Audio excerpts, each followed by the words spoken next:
tinfoil hat. Oh, what the fuck are you guys even talking about? Global controls will have to be imposed, and a world governing body will be created to enforce them. Welcome to Tinfoil Hat. We go deep, homeboy. Aaron, open your mind. Drink from the fountain of knowledge. There's lizard people everywhere. That's some interdimensional shit. Wake up, Aaron. This is only the beginning. Dude, you just blew my mind. Are you ready to get your mind blown? Yeah, I'd love to do your podcast. It'd be great. My schedule's been kind of crazy, but here we are. I love it. It's a blessing. I feel like it's crazy times. I love following your Twitter because I feel like I align with you a lot politically. I feel like I don't know. I would describe myself as an politically an atheist nihilist. I believe in nothing and I trust nobody. And that's kind of where I am right now. Even if there's little things I like that Trump is doing, I have Whitney Webb whispering in my ear constantly, not to get too excited about it. And that's what I like about you, because you do call out both sides. And I think that's why people like you are very important. I don't like people to get like totally black pilled, but it's like you can be excited about these things, but you also have to go, is there another shoe that's dropping? What are your thoughts on that? That makes too much sense, man. Yeah, there is a fine line there without being black pilled, but you also have to be skeptical, and like I just feel like that part of it's disappeared from the right completely, which I guess is to be expected, Yeah, for sure. So, yeah, we were just talking about this USA AIDS stuff and like how crazy it is. What is your take right now on where Twitter is? Like in some cases, it seems pretty open, but then in other cases, it's like, is there control? Yeah, there is certainly a level of control, absolutely. And obviously the old regime's gone and we have the free speech absolutist, Elon Musk in there now, but it doesn't mean that we're still seeing what we should be seeing or what we expect, at least from a social media platform. And, I'm from the old school, I'm from the golden age of social media, and it's just a big departure from all that. Musk has said himself, it's freedom of speech, but not freedom of reach. And I think that kind of aligns with like what we're saying. Anybody seems to be kind of critical of the new regime or anybody that they kind of want to put in a corner as being a leftist. I wouldn't say anybody, but a lot of people, especially people speaking out about the Gaza situation. I've seen a lot of people complaining about censorship and, the lack of reach. And even from my own personal encounters, like, our Free Thought Project Twitter account, man, it's like, it's might as well just not exist, I mean, we get so little reach there. Yeah, mine doesn't exist anymore. I'm still suspended. Yeah, I would love to get my ex back. Well, yeah. Johnny, it's like you've been excommunicated on Twitter and on Coinbase, and you're not even that bad. Obviously, one of us here is the most provocative, I will say. I mean, it was honestly, I think on Twitter, I got tangled up with that guy who has some connections to Ukraine, and he was like, "I'm going to destroy you now," and he did. He nuked. That's so crazy to me. That's so crazy that anyone has that kind of power to get you ran off. But you do see that a lot. A lot of these. Israel very much has that, where they have just this bot army that they can. My friend Leonardo Joni. Some people think she's goes a little too hard to paint. I understand what she's doing. And she got reported and doxxed by a giant Indian group who just went after her. So that is definitely out there. That is something we have to deal with when it comes to these, comes to just the internet. But I do feel in a weird way that Twitter right now has the feel of old school YouTube, right? Like old school where you could kind of like a lot more craziness is on there than we had through Jack. So I don't think it's totally locked down. Right. But there are, I think once you start criticizing certain groups, certain things that you do start to see the levers of control to be pulled. Sure. No, I agree with that completely. And it's not perfect, absolutely, but it does seem to be probably one of the best options that we have right now. And there's a bunch of smaller social media platforms, but they just don't have the reach, like you can't reach the same amount of people. So we're kind of, yeah, backed into a corner here. And I do think, though, that there has been a ripple effect with Elon coming in. I mean, we just saw Zuckerberg, what was it, a couple of weeks ago, announcing the end of fact checkers and apparently restoring some reach for news outlets and publishers and stuff. So I do feel like there has been some good with Elon coming in, but I think he's far from what we would expect to be like a free speech absolutist. And I know there's boundaries there. You can't be posting like illegal stuff or like child porn or stuff like that. I get that. I'm not asking for that, but there does seem like an ideological bent that is like involved with some of the moderation policies. It Even is, still. yeah. I mean, well, one thing you can't criticize Elon. That seems to be one thing. So Yes. maybe it's, you know, it's his toy, I guess. When Yeah. you pay that much money, Sure. that you get to control it. And we've seen people take them out. I just, I don't get shocked when people get censored. As somebody who came into the space, right around Hillary Clinton's election when she was stealing the primary from Bernie Sanders, Yeah. I just saw giant censorship. I mean, just a boom to the point where, and maybe you might see this as well, that old school conspiracy theorists. Obviously, I'm not David Icke, but I've been in the game almost 10 years in terms of content creating in the conspiracy world. Old school conspiracy theorists, content creators, they still seem to not like us. As these new guys kind of come in, they seem to have a little bit more free range, but Yeah. because we kneecapped Hillary Clinton, because we called out the Pizzagate stuff, regardless of what your opinion on that is, they seem to still have a real eye on us and a real hatred towards what we did in like 2015. What are your thoughts on that? Well, don't get me started on the censorship stuff, man, because we've dealt with a lot of censorship. I don't know how long you've been following me or the Free Thought Project, but like, several years ago, we were taken down by both Facebook and Twitter on the same day. We had amassed around 6 million fans altogether, and we had a whole network of pages and accounts and stuff. So to me, yeah, it is a clusterfuck, absolutely, dude. But there are like certain elements of this, which it does seem like, again, there are some things that are picking up now. Like Facebook all of a sudden is like my reach on Facebook, which I thought was completely dead, is now actually doing okay again. And my police accountability stuff, like, which I thought, after the George Floyd stuff, like nobody was really as interested in it. We're seeing kind of a reemergence of that as well. But you're right, dude. I think it was right around COVID, around the health freedom movement is when we started to see like these kind of new players enter the game, enter the scene, and they have a lot of momentum, and they still have a lot of momentum. And they built big audiences very fast, calling out all the crazy COVID policy stuff, and a lot of them, tend to align with the right.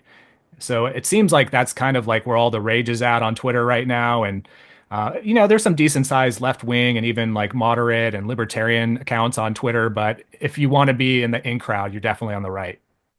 You're Yeah, definitely that's repeating that stuff. it's really weird how that kind of like swings, right? It kind of swing, ever since Obama got in, it seems like I wouldn't say conservative is punk rock, but this kind of like desire not to play into the Marxist, communist kind of playbook that we see like on display in almost all forms of art. I know DEI is kind of getting its ass kicked right now for, I believe, good reason. I also believe it's being blamed for things that it isn't really its fault, but it's kind of the fall guy. Yeah. And they're just like, oh, these fires, lesbians. And it's really like, oh, well, you completely allowed this situation to manifest by pulling all the water,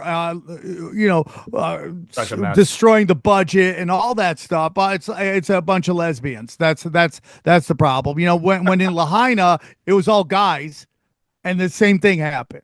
So I think that's punk rock. I think what is punk rock right now is common sense. Sure. Yeah, yeah. No, I mean, it's that counterintuitive kind of information because when anything goes mainstream, there's like an automatic counterculture push away from it, And a lot of the progressive kind of archetypes definitely became more mainstream over the past, geez, I don't even know, what, 8 years or so. Even during the Trump administration, the first Trump administration, a lot of this stuff was kind of ramping up. So, and you started off this conversation by saying, well, we can't always point at Trump's like the bad stuff he's doing. I think a lot of what he's doing, at least on the cultural level, will have some positive effects down the road. We might not see it immediately, but he just freed Ross. Like, there's all these other things too that he's doing that seem to be like aligned with what we would, at least as libertarians, I consider myself a libertarian, to be like some positive steps forward. But there's also other things, which you're just saying, Whitney Webb and, my colleague Derek Bros and Ryan over at the Last American Vagabond, those guys are like on the tip of the spear right now, talking about all the other side of shit that isn't being discussed. And so I'm just a little worried that we're getting into this like right wing circle jerk and like nobody's really paying attention to like what exactly is happening behind the scenes because we're all just too busy cheering. And we are live from the Wise Wolf Gold and Silver Studio. That's right, Wise Wolf Gold and Silver. Go to SamTripoli.gold, use the promo code TINFOIL, and get in on the precious metals games for as little as $50 a month. He's an internet outlaw. He's the co-founder of the Free Thought Project, founder of the Police, which I love. Okay. He is Jason Bassler, and we're excited to have him on. Jason, for those who may not be familiar with you, can you tell us a little bit about yourself? Yeah, brother. Well, first of all, thanks for having me on. I know we tried to set up this conversation. We've been working on it. And it's a crazy windy day here. So if I do get disconnected, my apologies, but hopefully it doesn't impede the conversation. And also, before I give my little bit of an origin story here, I just want to say thank you, Sam, for all the retweets, brother. Like, I really appreciate it, all the support. Sometimes I'll just be going down my wall and I'll be like, why is that one doing so well? Oh, Sam retweeted it. Like, thanks, bro. Yeah. No problem, brother. We got to help each other out. So true, especially the bigger accounts. I don't think that's something that really gets enough airplay. But yeah, man, I grew up in the Bay Area. I grew up in the Santa Cruz area, and just naturally growing up in that area, I was interested in like punk rock, skateboarding, surfing, all that kind of stuff. That was kind of my background. I played in punk rock bands. All I really knew was like growing up in my teens was like Republicans are bad. That was basically it, But I, around 2011, had just started to kind of tune into what was going on. Just like you, I think we've probably been in this for a little over a decade now. And I don't know if you remember the Occupy Wall Street movement or not, but that was kind of, more or less like kind of the catalyst that got me interested in all this stuff. And I was doing some activist stuff before that, but again, like I didn't really have like an ideological foundation. So I was very much inspired by the Occupy Wall Street movement, what was going on online. I was starting to see citizen journalists like Luke Radowski, Dan Dix, Adam Kokesh, people like those guys out in the streets. They were doing man on the streets interviews. They were backing politicians into corners, doing guerrilla journalism, stuff like that. So it inspired me, man. It totally inspired me. I wanted to get involved somehow. And before that, I had already spent a lot of time on social media. And I know everybody talks about MySpace, but like I'm pre-MySpace. Like I was on Friendster way back when. Oh, damn, dude. Has anyone checked in on that guy? See how he's doing? Because social media is everywhere. And that guy kind of came up with that in a weird kind of way. Yeah. In a real way. Absolutely. Yeah. Yeah. Which is kind of weird because and then I want to get back to so everyone knows where to find you. But like, it's weird because we have this theory that social media is a DARPA invention. But yeah, here's a guy that created Friendster and it just didn't take off, and he must be going nuts. They don't really invent anything, do they? They just co-opt things. So they just saw a trend and then co-opted it for sure. There's not creativity there. It's what you're always saying, Sam, about how they don't really have the creative spark, They just lizards don't have creativity brains. They don't. I think they you're just right. know how to destroy. So back to my little origin story here. I see a Ron Paul sign in the back behind Johnny there. Oh, yeah, that's my 2008 sign right there. Yeah, bro. So you're definitely more of an OG than I am. I got in right before the 2012 campaign, but during the Occupy Wall Street movement stuff, I found Ron Paul, and I'm so glad that I did because he really was kind of like the person who steered me into libertarianism. And I take that back. I steered myself into it. It was more of his writings that inspired me. And so, yeah, man, I was doing like banner hangs for Ron Paul. I was doing like tabling. I was doing all this stuff out in the streets. And I kind of just had like this epiphany at one point. I was like, man, like, this is great. I'm definitely like interacting with people, but I could reach so many more people online, you know? So, yeah, not too long after that, I started some Facebook pages, started some Tumblr accounts. Tumblr, yeah, I don't, I don't know if you guys remember that one. Tumblr used to be fire, bro, and then it It did. just now It it's did. kind of I don't even Like, ever Went go too on far Tumblr. left. It's where like Yeah, Yeah, middle school girls hang out now. It's yeah, exactly. it was But fire back in the day, dude. Like again, when you talk about this golden era of the internet that we were blessed to be a part of. By the way, you absolutely. mentioned someone who I don't think gets enough credit, and I just like to briefly bring up his name again. Adam Kokesh, Adam versus the Man. Yeah. That guy was fearless. I mean, he got arrested for his He's been beliefs. on the show. Yeah, he has a long time ago. I don't know what I haven't seen anything. We should from check him for a into it. He while. wanted me to go to his wedding. I just couldn't get there. I would but love to find out what he's That up was the last time I heard him. He's You remember marrying you some- hosted that debate show with him too, remember? Yeah, with That was him and Ben Glebe. Yeah, Ben Gleef. Yeah, that was funny. Yeah, but anyway, props to Adam Kokesh. I'm a big fan of his, and I miss that guy. Yeah. I miss the old Adam as well. He kind of went off the reservation, and some people say that he kind of lost his mind. So I don't know. I Oh, won't no. weigh in with my opinion on that one, but definitely Okay. check We in love you, on Adam. We love you, buddy. him. Definitely check in for sure. Okay. So around that time, during Occupy Wall Street, I was witnessing a lot of like police brutality, and I was like, "What the fuck? Like, this isn't something I'm familiar with." It raised a lot of red flags. To me, I was always told, and I definitely genuinely believe this, that cops were here to protect our rights, to serve the community, and all that nonsense. So basically, at that point, I just had enough. Like I had a fire inside that lit, and I was like, you know what? I'm just going to do whatever I can using the free tools in front of me with social media to hold police accountable, however I can. And that was it, man. That's all it took. I started Police the Police in 2012, a year later. And very shortly, within a few months, that thing started to take off. It started to blow up because there was a huge demand for police accountability information that wasn't necessarily like couched in some of the leftist kind of movement, leftist rhetoric. And so libertarians were starting to see like the militarization of police, the police state that was kind of starting to form. And so a lot of people were kind of concerned and worried about what was happening. So that immediately took off. And around that same time, I met my business partner and the editor in chief for the Free Thought Project, Mr. Matt Agrist, who you guys should definitely have on the show sometime. But Open, down, yeah. let's do it. Yeah. No, he's a good guy, great writer. And we decided we were both working for a website at that point. We decided we could do kind of the same internet journalism stuff and do it better and do it with our own flavor of information and whatnot. So in 2013, we started the Free Thought Project, and man, within a short period of time, we were rolling, bro. Like the page, the accounts, the website, like everything was blowing up and taking off. And again, yeah, the golden era of social media, like we had full organic reach. They weren't throttling us, they weren't shadow banning us. So there was a desire, there was a hunger for this type of information, and people really, really wanted it. So we were kind of just feeding that market demand, and we were able to, within a very short time, put together a team of 7 different writers, a whole social media team, a video editing team. We were reaching millions of people, man, like upwards of like 30, 40 million people a week, like just blowing Wow. CNN and mainstream media out of the water. And I know it sounds crazy. I have all the screenshots, I have all the receipts, like hit me up, I'll show them to you. Yeah, we were, bringing in like 20, 30,000 new followers a week. Like it was rolling, man. We were thriving. And I think it was in 2017 we even had like 1 billion video views. So like things were definitely going well for us. And during that time, like we were the pioneers of alternative media. There's a group of us. There was the anti-media, there was Press for Truth, there was punk rock libertarians. We kind of had this whole network that we would all share information with, share posts with and stuff. And starting around like 2017, then at 2017, 2018, we started to notice there was a lot more shadow banning going on, a lot more censorship.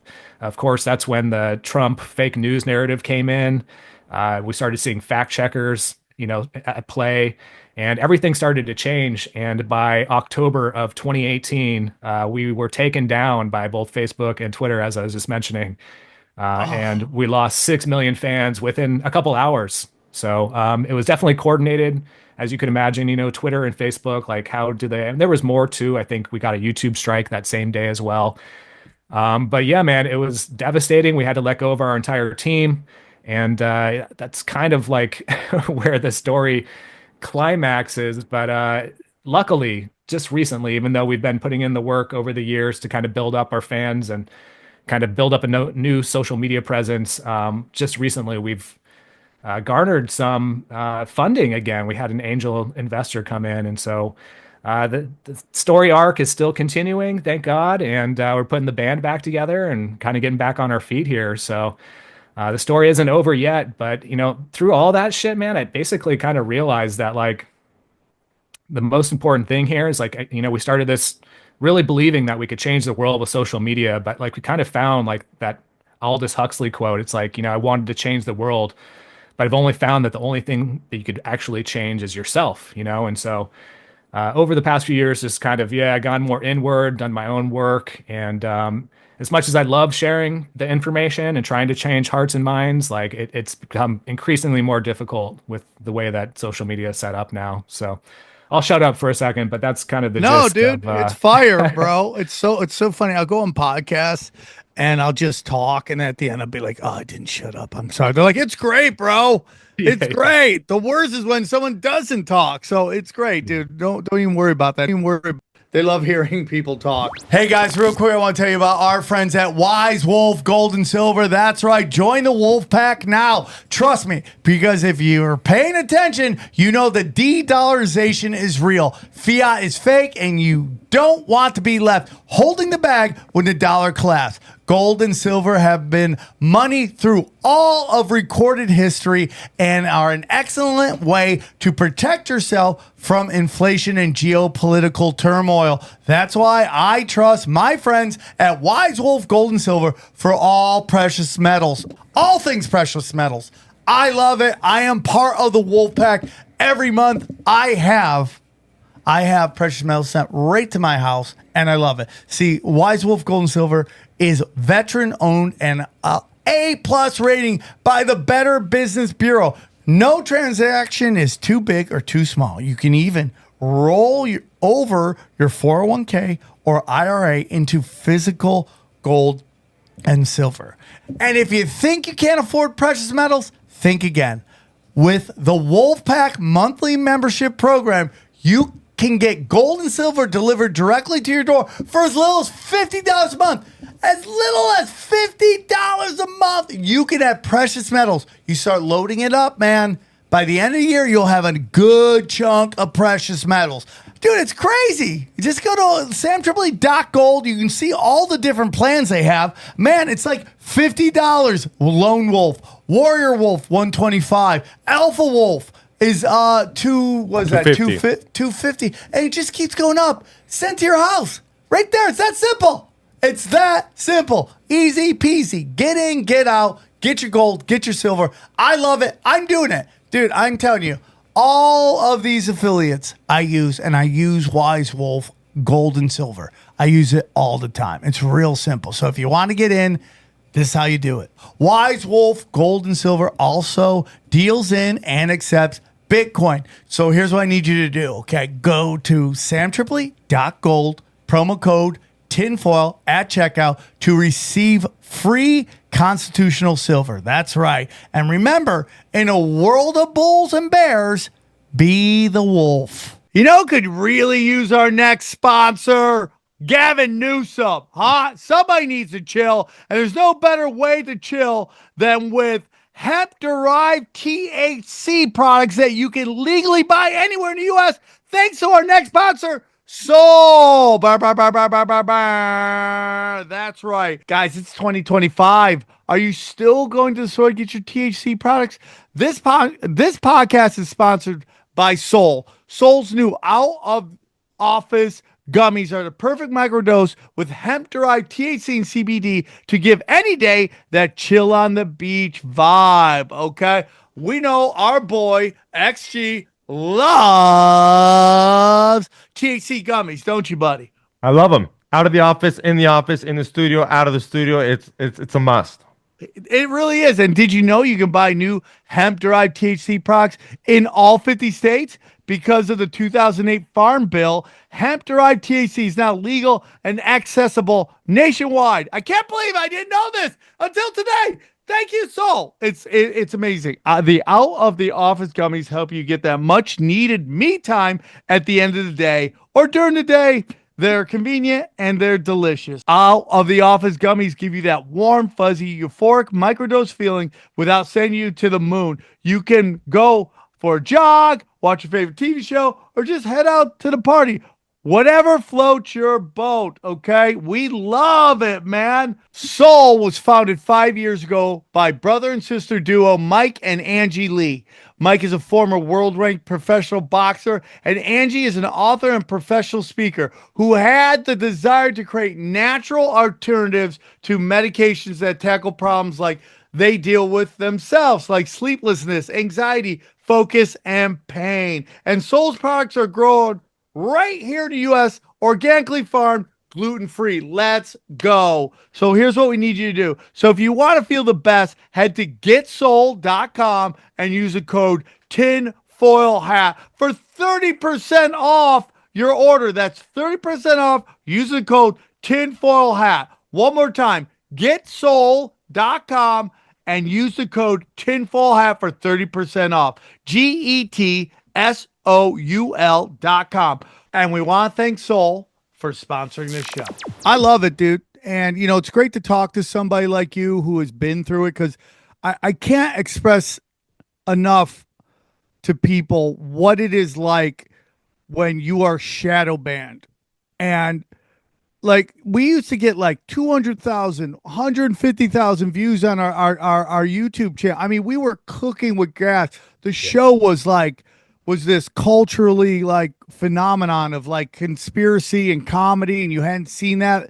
I'm sure there were other shows, but you know, nobody had seen it. I was bringing in these giant comics on the show, Joey Diaz and all these really great comics, and people were really resonating with it. And then it became serious. Like, we started getting real people on the show, and that became a big thing. And bang, just the hammer gets dropped. And YouTube don't like that. Yeah. Nobody liked it. Like, you talk about everyone going after you. We had one guest come on, talk about a particular family in which we do not mention on the show ever. And within 1 week, actually almost on the same day, Facebook, Twitter, YouTube, and Facebook, Twitter, YouTube, and I forget the other one.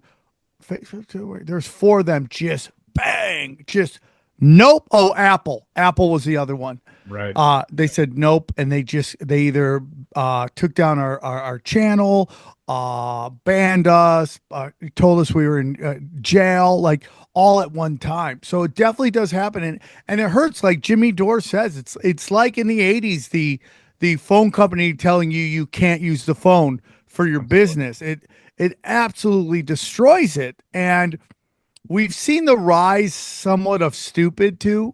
I really hate when people are like, people are getting dumber. I'm like, they're just getting saturated with useless knowledge. Yeah. Where they're really just dumping just dumb on them, and that's all they know. And it's really hard for them to find people like us, and particularly you, way more you than us. But you know, and it's just really hard. And so when you talk about not changing anybody, I'm in that exact same place.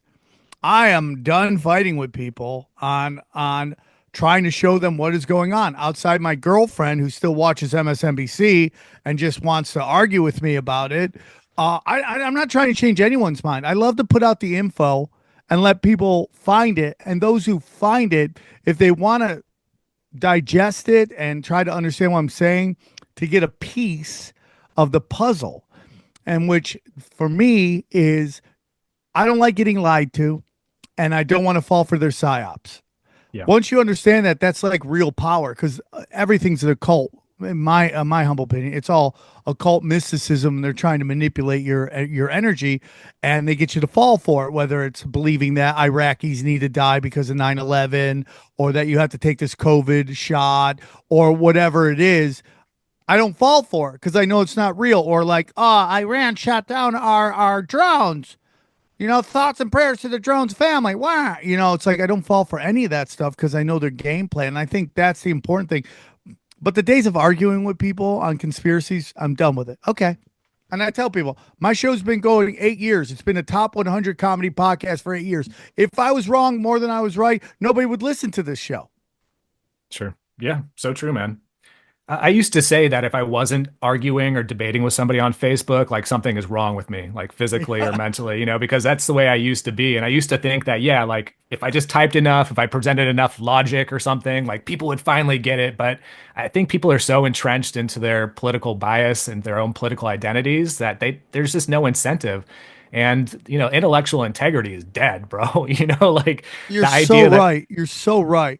idea that somebody's actually going to come to you and like try to have a logical debate using reason and facts and evidence, like that's just, I don't know, man. I think that's from the old school. I want to believe it still exists, but it doesn't really, like it's just hot take after hot take, or you have your opinion, I have mine. And yeah, I'm right there with you, man. I don't even check my DMs anymore. I don't even check the comments most of the time, my notifications. I just post the shit and like just let it go, And it's like whoever it's Post going to and resonate goes. with, yeah, whoever it's going to resonate with, it's going to resonate with. I'm not going to spend my time trying to convince you anymore. And that is part of our work, and I'll let more of like the Free Thought Project do that with our articles and stuff, because we are still trying to plant seeds in the minds of people who are on the fence, right? Like if you're too politically entrenched in your own bias and your own beliefs, like good luck. You're not going to really be able to change people's minds. But there are still people out there like me during the Occupy Wall Street movement who were seeking some type of philosophical, ideological foundation. Like they realized that it was in existence. It didn't exist in my mind. And in the age of information, ignorance is a choice. So like you have that choice, you have that option, you have a computer in your pocket, like, like all this information's out there, yet people just become, too, they circle the wagons and they get too involved with their own camps, and it's like, man, I've lost a little bit of faith in the hearts and minds approach, unfortunately. Yeah, I'm with you. And people are very arrogant about their ignorance. Sure. They get so emotional. Like everything is met with emotion now. Nothing is a discussion. Yeah. Everything is met with emotion. And I'm just kind of over it. I'm not saying I don't have my moments where I go zero the felony and want to start throwing nuts on everybody, right? But I just realized that just like algorithms are the new Tower of Babel. Yeah. Everyone gets their own algorithm and they get fed this information and they think that's reality, but they don't realize that that is a data point being fed to them. So they see the world in a certain way and then they can't communicate with people who see the world the other way. And Absolutely. again, this gets into when we're looking at Trump, right? Can we separate good things that he does versus bad things that he does? And is that okay to do? Is it okay to celebrate certain things like him wanting to kind of take on USA Aid, whatever that is? I know you said you haven't really done a lot of research into it yet, but let's just say this is a mechanism which funds everything we hate in the world, right? Sure. And he's like, I want to dismantle it, or I want to move it over here. I want to take. That's good. Like we can celebrate those moments, but we also have to go, okay, but now you're giving arms to Israel and you're allowing the genocide of people. Like, it's like, okay, we can be like Israel has a right to exist if you want to believe that, not the expense of humanity and not the expense of other people like the Palestinians. I just don't understand how people can accept that. And it's like how quickly people that aren't there are okay with death and destruction. How many people are pro war when they know they're never going to go fight a war? I remember the last time we were going to have a build up for I think it was Iraq. Was it Iraq? But they were like, this guy's like, we should be going to war. And they go, how old are you guys? Like, I'm 25. And like, you're old enough to join the military. Do you want to go down and say, oh, yeah, you got no skin in the game. That's why you don't want to join it. Because it's not there. You see war as a television show. And Right. not like people are dying that did nothing to anybody.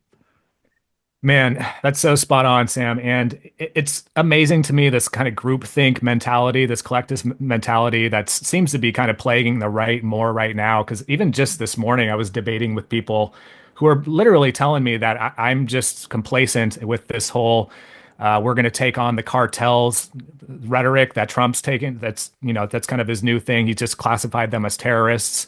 And they're basically painting the picture that I'm just sitting on my hands here while they consider themselves we go after them. And it's kind of this more of like this American exceptionalism kind of mentality, or like, yeah, we're all this broader collective and we are the government. And of course, that we weren't the government when Biden was president, but now we are because Trump's in. I mean, this type of rhetoric, this type of mindset is absolutely dangerous, man. It's like this tunnel vision that people have for making America great while they're missing, X, Y, and Z. I mean, all these different things that are going on kind of behind the scenes. And you hit the nail on the head earlier, it's like there's zero nuance. It's just all this black and white thinking. And as long as our team's winning and owning the libs, then everything's good. And it's just so, it's the opposite of logic. And especially when you start seeing these videos of what's going on in Gaza and Palestine and all this, I mean, it's so destructive, man. I don't know how anybody in their right mind could be supporting that, but I either. I don't get it either, and it upsets me. I don't know why my computer's having because I'm grabbing my mic all the time. Sorry, guys, but I don't get it either, and it upsets me when people are okay with people dying.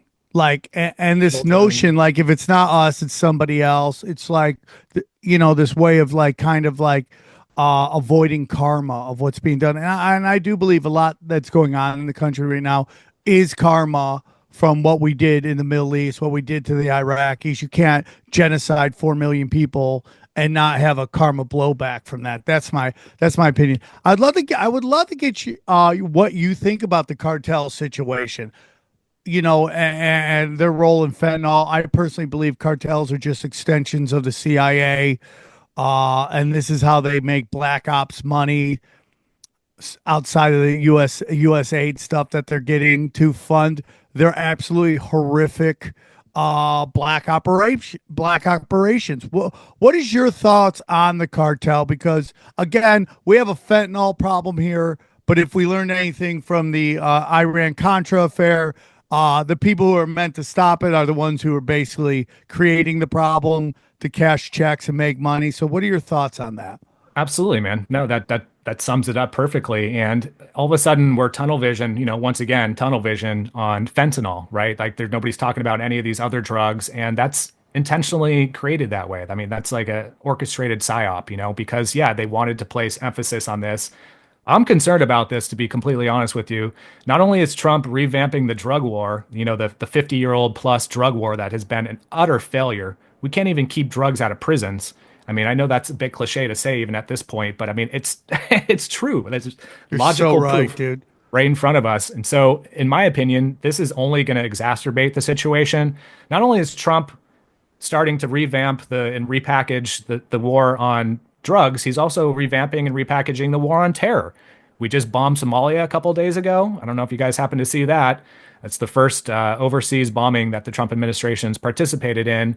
And, he's already bombed, I think Trump bombed Somalia more than Bush and Obama put together. So like, this is something that obviously like he's going to continue.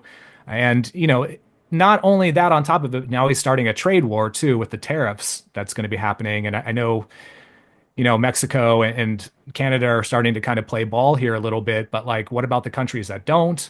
And I don't know. This is all just very concerning to me. But back to your point here, the drug war, man, that's the problem. We already experienced prohibition in this country as being a failure with alcohol, and how many lives were lost. How many people were imprisoned over that, and we ended up ending that, but yet people still believe the rhetoric, especially the people on the right, as we were just saying, like it's amazes me that people still think that there is a way to win the drug war. We have the largest prison population in the entire world. Yes, including Russia. Yes, including China. You could look up those stats. It's mind blowing. And the prison industrial complex, man, it's just going to make more money. It's just going to continue to fill the jail cells with nonviolent offenders. I think it's half of people that are sitting in jail cells right now are nonviolent drug offenders. That's insane, man. That's absolutely insane. So to me, the fact that we're continuing to ramp this up, I know this is all part of Trump's image and persona of the law and order candidate that he, put forth. But like to me, man, like this is the absolute wrong way of going about it. And I don't see even my libertarian friends in our libertarian circles talking enough about this. I know it's still just a couple days old, this designating the cartel members as terrorists, but like this is kind of intertwining the drug war with the war on terror, and it's only going to end badly for Americans and especially people on the border. The cartels aren't going to just back down. That's not something that's going to happen. My problem with labeling anybody terrorist is like who's funding them, and we always know it's us. That's my problem. So you bring up Somalia. Somalia is the whole thing is there's ISIS in Somalia, which is laughable, right? It's Yeah. just laughable. And because we are bombing ISIS in Somalia, but we're celebrating ISIS in Syria. Like that's why this is why the whole thing is just ridiculous. Yeah. And so many people just want to check out because it's like you have to constantly be paying attention to what's going on. And this notion that ISIS and this notion that Al Qaeda and all these people or 19 hijackers pulled some Luke Skywalker, it just constantly does it. Sorry, guys. Luke Skywalker BS. Just laughable to me. The whole thing is just laughable. It's just absolutely sad and pathetic. Well, they need their boogeyman, right? Like, There we go. I'm not going to touch it again. It's absolutely laughable. It's just laughable. And this notion, I just got in a discussion with a buddy of mine yesterday who's like I would say he's a progressive, and like he's okay with our intelligence agencies and our military manipulating other countries if it means we win against, let's say, Russia or China, which is like mind blowing that anybody would be excited about that. yeah, they need their boogeyman. They need somebody to point at. There has to be a bad guy. I mean, this is been the same playbook for decades now, and we're seeing the war on terror just being extended. So yeah, it's really disheartening, especially somebody who's claimed to be an anti-war candidate, and the right eats that up too. Like how many people have you heard saying, "Well, Trump was the anti-war candidate"? I mean, I could go down the list of all the reasons that's complete BS, and it's just it's part of being the in crowd, the in group, and it's kind of why we saw a lot of these big tech figures also kind of transition into being at the inauguration and now being friendly with the Trump regime because they realize that there's a shift happening. They realize that there's going to be money allocated, especially through, Trump just announced the $500 billion Stargate project, which I assume is going to be taxpayer funded. I know that they said it's going to be privately funded. I truly doubt that. But I mean, things, yeah, are moving quickly here. And again, it's just this kind of tribalistic mentality. Like, our group is winning. We're doing all these good things. And again, I'm right there with you. I'm not trying to be too black and white on this. There are some good things that Trump's done. I mean, yeah, ending US aid's great. Deregulating these markets that were overly regulated with, plenty of regulatory capture. I mean, an excess of regulatory capture. That's a good thing. And I'm not saying that's bad, but what's taking its place? Like, are we remaining skeptical? Are we actually looking at things critically? And I don't think enough people are. And to me, that's just a huge red flag, man. I agree with a lot of that stuff. My question to you is, I don't know what the answer on the drug war is. Okay, I agree with you that it is a giant failure. Locking up people in prison for non-violent. I always say prison should be meant for violent people and people who steal from people, like in particular white collar people, right? But even on a lower level. And we've seen people do the thing where they decriminalize drugs, and it just seems to make it even worse. Like if I put you in charge, and I'm asking, I'm not trying to press you. I'm asking you honestly, like, what would you do to deal with the drug situation? Well, I think you're right, man. I know there has been a couple places. I think it was Oregon who rescinded their they ended up putting drug laws back into place. I think maybe it was even Portland. I don't know if it was the whole state of Oregon, but yeah, I get it, man. There's obviously a cultural problem. There's obviously a spiritual problem happening. There's a deeper desire for why people are using drugs, and I don't think that gets discussed enough. I think that has to be acknowledged, and I think that needs to be reprimanded in its own right. But honestly, what's going to make it worse is more violence, more people in cages, and more laws that, it's only going to amplify the police state. They're not going to be using these new laws or whatever Trump's going to do to take on these cartels. Again, I think it's going to be targeted towards the American people because they're going to be ambiguous. The laws are going to be ambiguous. It's going to give the police state more power. So ultimately, we just have to decriminalize drugs. We have to give the options of drug rehabilitation centers. I'm not saying they don't have to be publicly funded necessarily, but I'm sorry, what were you saying? But no, but I'm totally agreeing with you. They can't be publicly funded. If we have privatized prisons, why can't we have privatized rehabs? Sure. Where but people go, you don't throw them in cages, and you help them detox off their drugs. Hey guys, real quick, I want to talk to you about a sponsor that's dealing with something that I think is very serious because I'm dealing with it right now, and that is hair loss. Men, if you've lost your hair, you doesn't mean you can't find it again. Try Hims Hair Loss Solution, and you'll be joining hundreds of thousands of subscribers who found their hair again. Hims provides you with convenient and quality access to a range of hair loss treatments that work, all from the comfort of your couch. It's just that easy. Choose from personalized chewables, oral sprays, and serum treatments to find what works best for you. Answer a few questions, and a medical provider will determine if treatment is right for you. If prescribed, your treatment is sent directly to you for free. No insurance is needed, and one low price covers everything from treatment to ongoing care. Hims has hundreds of thousands of trusted subscribers, and they can help you get your confidence back with visibly thicker and fuller hair. I am in, dude. I am so in. Okay, so here's what we need you to do. Start your free online visit today at hims.com/tinfoil hat. That is HIMS.com/tinfoil hat for your personalized hair loss treatment options.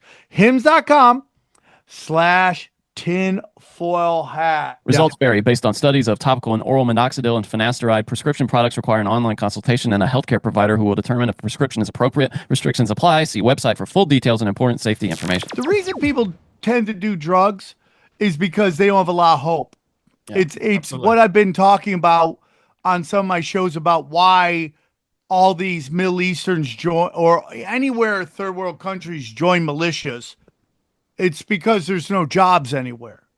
There's the only job that is hiring is the military industrial complex, and there's no way to work. Your family's been blown up. Everyone you know is dead, and you only option you have is grab a gun and run into here and do the same thing to others what was done to you, and traumatize them. So now we got generational problems. And eventually the people who pay you are going to try to assassinate you because they're going to be fighting terror, So I don't know what the answer is on drugs. I know that, when I did drugs, because I had a drug problem, part of the problem was, I had to get drugs, and I had to go through this process of buying the drugs and then finding somewhere to do the drugs. I don't think it's natural to allow human beings to know it's go here, grab drugs. There's going to be no consequences for the drugs, and you can just destroy your life. That seems to me to be the thing that stops a lot of people from doing drugs. I don't know what the answer is because we've seen, and because you were talking about cops earlier, we've seen what happens when there are no cops. What do we do? And I'm asking an honest question because it seems when you pull law enforcement out, the gentleman agreement of, in the food court or the, wherever we're all meeting, we used to have social contracts where we would all agree we're not going to do this. We're all going to just show each other respect. That seems to have gone out the door, especially when they don't think there's consequences, and hurt people tend to hurt people. What are your thoughts on that? Because I agree with you. I think if you have cops and there's no consequences for your actions, people just go crazy. But when you don't have cops, people seem to go crazy as well. Right. Yeah. Yeah. Well, yeah, this is a bit of a, important topic, and it'll take a second to unpack here. But I mean, ultimately, I'm a libertarian. I believe in the right to self-defense, right? So obviously, I think more people should be armed. I think more people should be proficient and training and knowing how to use their firearms. Armed society is a polite society, right? But at the end of the day, I also believe in the division of labor. I don't think that just because you own a gun, you have an AR underneath your bed or whatever, that you're going to want to be doing neighborhood patrols all the time, every day, all day. So I get this a lot. People say, well, you just hate all cops. You don't want cops to exist. No, that's not correct. That's not my position.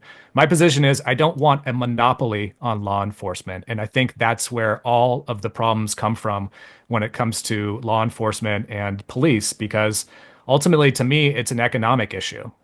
It doesn't have to do with racism like the mainstream wants to point at and the left wants to point at. It might be a part of it, but to me, this is an economic issue. It's the fact that law enforcement is funded by our extracted tax dollars involuntarily. So every other market function in society, we voluntarily pay for because we find value in it. But law enforcement and police, they get funded through our taxation regardless of their performance, regardless of how effective they are, how efficient they are, their accountability or willingness to improve. They don't have to worry about any of that stuff because one way or another, they have their flow of cash coming in. So that to me is ultimately the problem. Now, I know that gets a little confusing for people because they think, well, what does that mean? There's just a gang of various different private security and protection companies that are running around like the Pinkertons and they end up all killing each other or whatever. I don't think it's going to be quite like that, but I do believe that that is a better option because we actually have a real life example. I have a friend in Detroit, and you might even know this guy. He's turned into a meme over the past couple of years, but his name's Dale Brown from the Detroit Threat Management Center. He's been all over the internet because he's doing these self-defense like videos and stuff. Yeah. You know him? Oh yeah. He's a good friend. He's a bit of lefty. He's a little out there when it comes to his politics and stuff, but he's actually proven in Detroit, in a not very good area of Detroit, that he has his own private security company, protection agency that, it's been going now for 25 plus years. They've never had anybody on their watch be killed, any of their customers, any of their employees have never been arrested or anything. Like these guys are the professionals. And as the name says, they're threat management. So they try to de-escalate situations. They have a whole mental toolbox of how to de-escalate situations rather than escalate them like law enforcement does. So there is somebody out there that we could point to say, like, this guy's the way that we're supposed to do it. This guy's doing it correctly. Because the whole approach to police culture and the way that police view protection is completely half-assed backwards. This guy, Dale Brown, has a completely different approach to it, where it's actually based in love, not just this monopoly security agency that claims the right to initiate force on you. And that's more or less what police do right now. They claim the legal monopoly to initiate violence on people. And that's more or less where I think is kind of the problem here. And listen, the listeners of the show are wonderfully open-minded people, and I know they're listening. There could be a couple people that might get upset with that, what you're saying. I just want to bring up that just remember during COVID, right? During COVID, they were just all about forcing businesses to shut down and all that stuff. My cousin's a cop. He tells me all the time how hard it is to be a cop. My heart goes out to him. My grandfather was a cop. I understand it's a very tough thing. But you're right, man. You're right. If you take a look at these LA fires, Rick Caruso had almost like a privatized city. And he had his own fire department, and they were able to handle everything right there. And you go, okay, that's great. So my question, well, okay, and maybe you answered it. Detroit, maybe poor neighborhoods. The neighborhood regulates itself, or is that what you're talking about? That is one option. Absolutely, but I would say that people are more inclined to probably pay for those types of services. And by doing so, by paying voluntarily, we have more control over these types of agencies or firms that would produce this type of protection security service for us. Right now, we can't take our dollar and our money away from current law enforcement that's currently protecting us or serving our community, right? And that gives us so much more leverage. It kind of takes out the possibility of any type of coercion. And also gives us better options because look, if let's say the security company that we paid for decides to stop my 16-year-old son while he's driving home and rough him up, well, guess what? Like, we take our money elsewhere. Me and the community or neighborhood or however small it's fragmented into, we actually have the option to be like, you know what? Like, this firm sucks. Like, that's the way they're going to behave. Let's go somewhere else. Let's find a different provider for this. But we don't have that option right now within law enforcement. And just a quick caveat, I'm sure that your cousin, your uncle are good people who are cops, and I'm not a collectivist. I'm not one of those people that think that like every cop is bad because that's an individual, and I know that each individual has their own mind.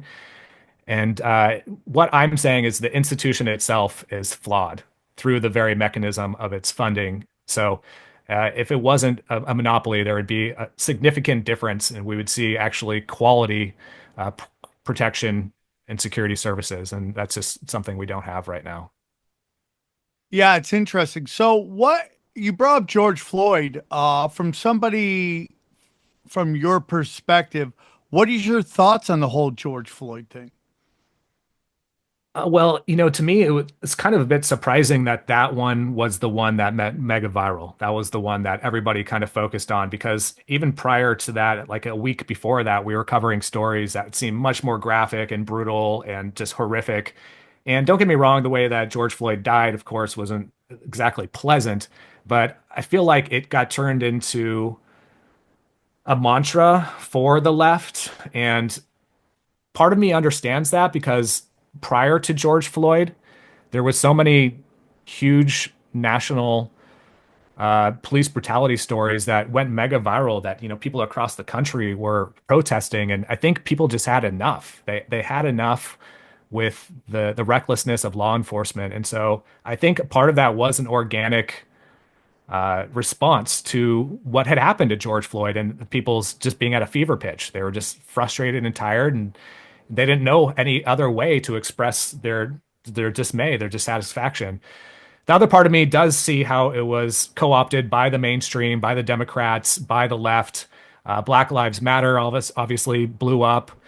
During that time, ironically, nobody was reaching out to me or Police the Police for interviews or to talk about us because, again, it was this assumption that anything that has to do with police accountability, it's baked into this left form of activism, and so they didn't want to hear what I was just explaining to you, that we can't actually have incremental reform. We're not going to have politicians that are going to fix police.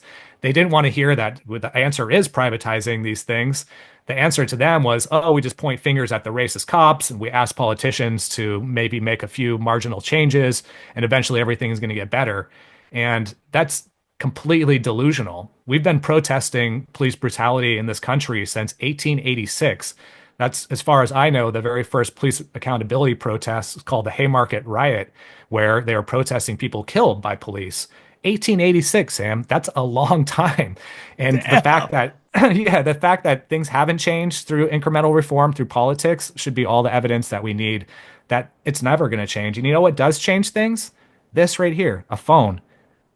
Actually recording when people are being brutalized, when people are being hurt, or even killed by police. Viral videos actually create change in society. People realize now what's actually happening within law enforcement, that they are largely a gang of rogue actors who don't have to abide by the law. So it's it's a very interesting place that we kind of found ourselves in. But as I was saying, in the beginning of this podcast, it does seem like there is a resurgence. There is a resurgence for people interested in this kind of information. So I am with you. Again, there's people that could be going, oh, bad way you hate cops. I listen. Again, you know what I think the new punk rock is? Common sense. Common sense is the new punk rock, right? And there's times where I look at like Ruby Ridge or Waco. And I go, we understand there's a heavy hand to that. You know, there needs to be a way of, because the more and more I study law enforcement, the more and more I go, it seems like law enforcement's biggest job is protect the the property, the businesses of the elite, Sure. right? Like that seems to be the big thing that they're doing. Like last night, and we can get into the Bolsheviks. I think we're in the middle of a Bolshevik revolution. That's my opinion.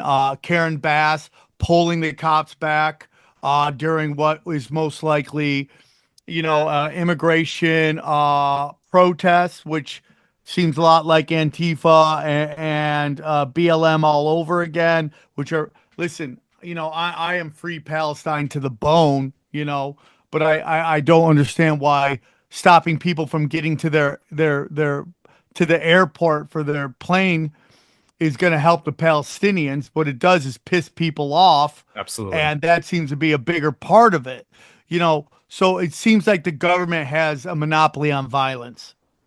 Absolutely. No, 100%. I mean, that's the only tool that government does have. That's how it enforces its laws. That's how it extracts funds. That's the only tool the government has. And I think that's another thing that, yeah, we need to talk about more is that do we really want to live in a society where like this is the peak, is government violence? Like that's the mechanism that binds us all to this so-called social contract, like I think we could do better. I think we should strive to do better. And going back here for a second, you're absolutely right, Sam. There has been a couple different legal precedences that have stated, one being Warren versus DC in 1981, that police don't actually have a legal obligation to protect us. That's not part of the job description. And I know, again, that's a misnomer. That's something that people believe is absolutely true. It's probably the public school indoctrination that they've gone through, but we even saw during the Parkland shooting, they ruled it once again that cops don't have an obligation to protect us. That's not part of their job. Their job is to uphold laws, regardless if they like them, regardless if we like them. And, that's exactly what happened during COVID.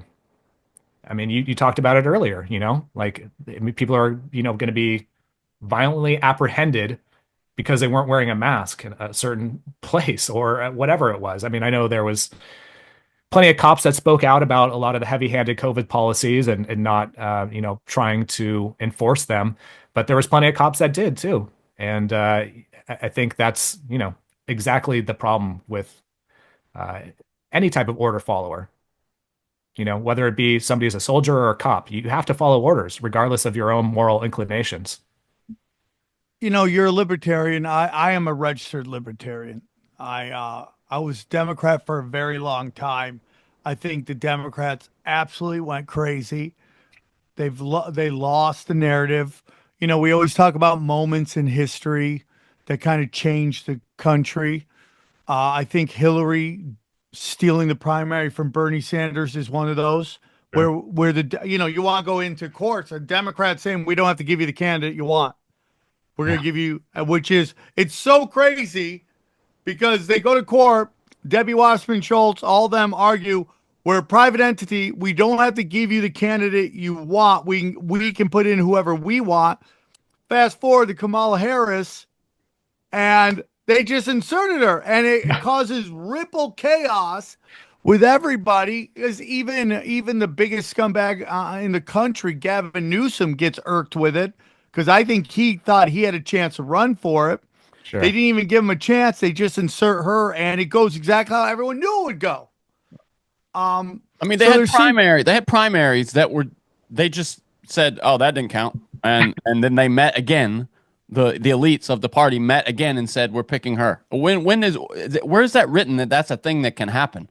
Do you know what I mean? Like they completely called an audible and took any remaining facade of democracy and just lit it on fire with respect to primaries. They're meaningless from now on.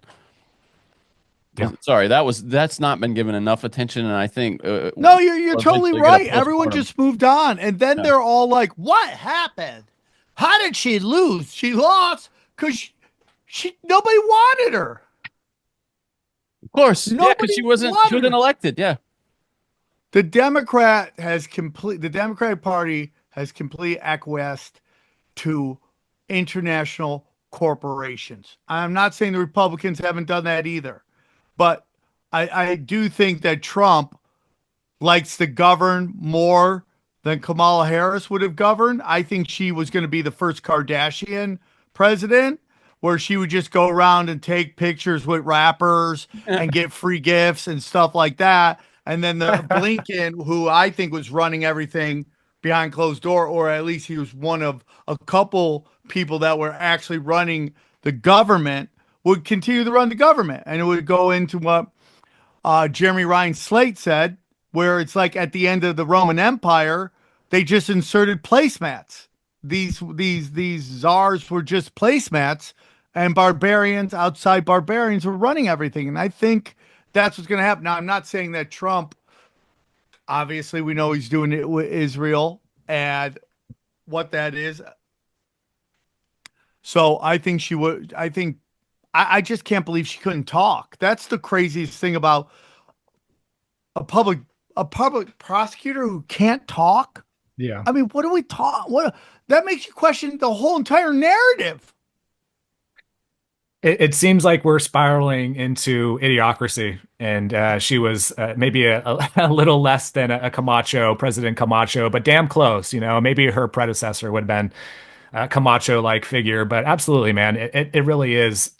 It's been a sharp decline. That's one thing I will say. At least Trump has a little gravitas. At least he has a little bit of a spine. At least he, even though he has people whispering in his ear, at least he kind of has a sense of direction. And I'm all for this idea of America first, like I'm not a big nationalist or any of that kind of stuff, but like, look, like if we're sending billions of dollars to Ukraine and Israel, and by the way, I tried to keep track of how many billions were sent to Ukraine, and I lost track after about a year. Like I think people say it's over 200 billion. It's absolutely insane. But I'd rather see that money obviously be reinvested into our country, to Yeah. our crumbling infrastructure. I mean, I don't think that's asking a lot. I don't think that really takes away my libertarian anarchist card by saying that.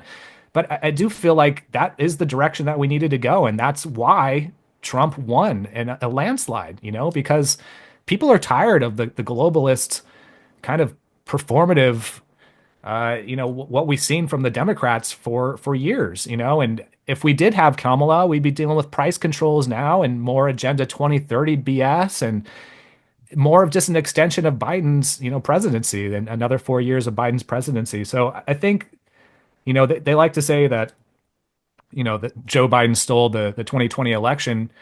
At least this time around, it seemed like maybe it was a little more legitimate, a little bit more organic, because I think people have realized that Trump is just better for America in many ways. And God damn, I can't believe I just said that. But I love it, dude. I mean, like, listen, I listen. I totally get everything you're saying right now. yeah, Like you are my spirit animal at this moment for how I feel. I'm going to quote Because tweet you on that. Okay, yeah, I am. I can't trust any of these guys as far as I can kick them. Sure. 52 years of data says we're about to get effed. Yeah. But there are things that I go, okay, I trust this guy way more than I would count Kamala Harris or Joe Biden. Yeah, I mean, but like, when you tell me it's like Marco Rubio that's leading the charge on USAID, I'm like, okay, Marco. no, I'm with you. Really? It's like, why is that I know. guy in I there? get it, man. Yeah, right there with you. It's such a mixed bag, and it's a little confusing to me too, because obviously, like, we're knee deep in the info wars here. What Dr. Robert Malone calls fifth generation warfare, and we just had like what 4 years of people more or less kind of realizing that like anything that's mainstream is probably co-opted, right? Yeah. But now, like Elon, I mean, he's just like one of the biggest figures on earth and multi-billionaire, the richest man on earth. Like, who better would be the court jester to kind of lead in a Trojan horse into a different paradigm? And that's kind of what I'm worried about here is that, while everybody's watching the right hand, the left hand is still kind of doing things behind the scene. And, the MAGA movement, if you don't mind me tweeting myself here, I think this kind of sums it up, is that the MAGA movement seems blind to the fact that while they're celebrating the collapse of the legacy paradigm, they're unknowingly kind of paving the way for this new tech-driven tyranny fueled by biometrics, AI, and mass digital surveillance. And I mean, if you look at the people that Trump's surrounding himself with, some of the policies that are already putting into place with this $500 billion for AI. And like I said, inauguration, I mean, Bezos was there, Zuckerberg was there. They're already sticking their hands out, like there's something going on here. And I don't know. To me, it's like if this dismantling of the old dying globalist paradigm, it could just be a performative ploy. Like people know, and we were talking about psyops earlier, like people know that this is a sinking ship, right? So like what better way to reemerge than having a whole new actor come in with a whole new set of goals? And it seems like there is a tech bro conglomerate that's trying to reconfigure the military and surveillance complex into more of like a public private alliance. And they become oligarchs by doing that. Broligarchs, I think, is the term. What was that? Sorry. Broligarchs. Oh, broligarchs, yeah. That's funny. But that's what it. I mean, we become much like Russia after the fall of the Soviet Union with all of these, oil companies, billionaires, right? who are in charge of their little tech fiefdoms that have responsibilities also now with the government and are getting paid by the government on the books this time. Yeah, exactly. That doesn't sound better necessarily. Elon has control over the U.S. Treasury. I mean, it's crazy. Yeah, what? It's crazy. So, what are your thoughts on that? Some people are like even my girlfriend, who I disagree with her almost all the time politically. I love her to pieces, but she was like, "Why does he get that data?" And I go, "I don't know why he gets the data. There's no answer to that." No, he wasn't elected, and he's getting data on competitors. Like he will know. It's open kimono as far as he's concerned now. It's crazy.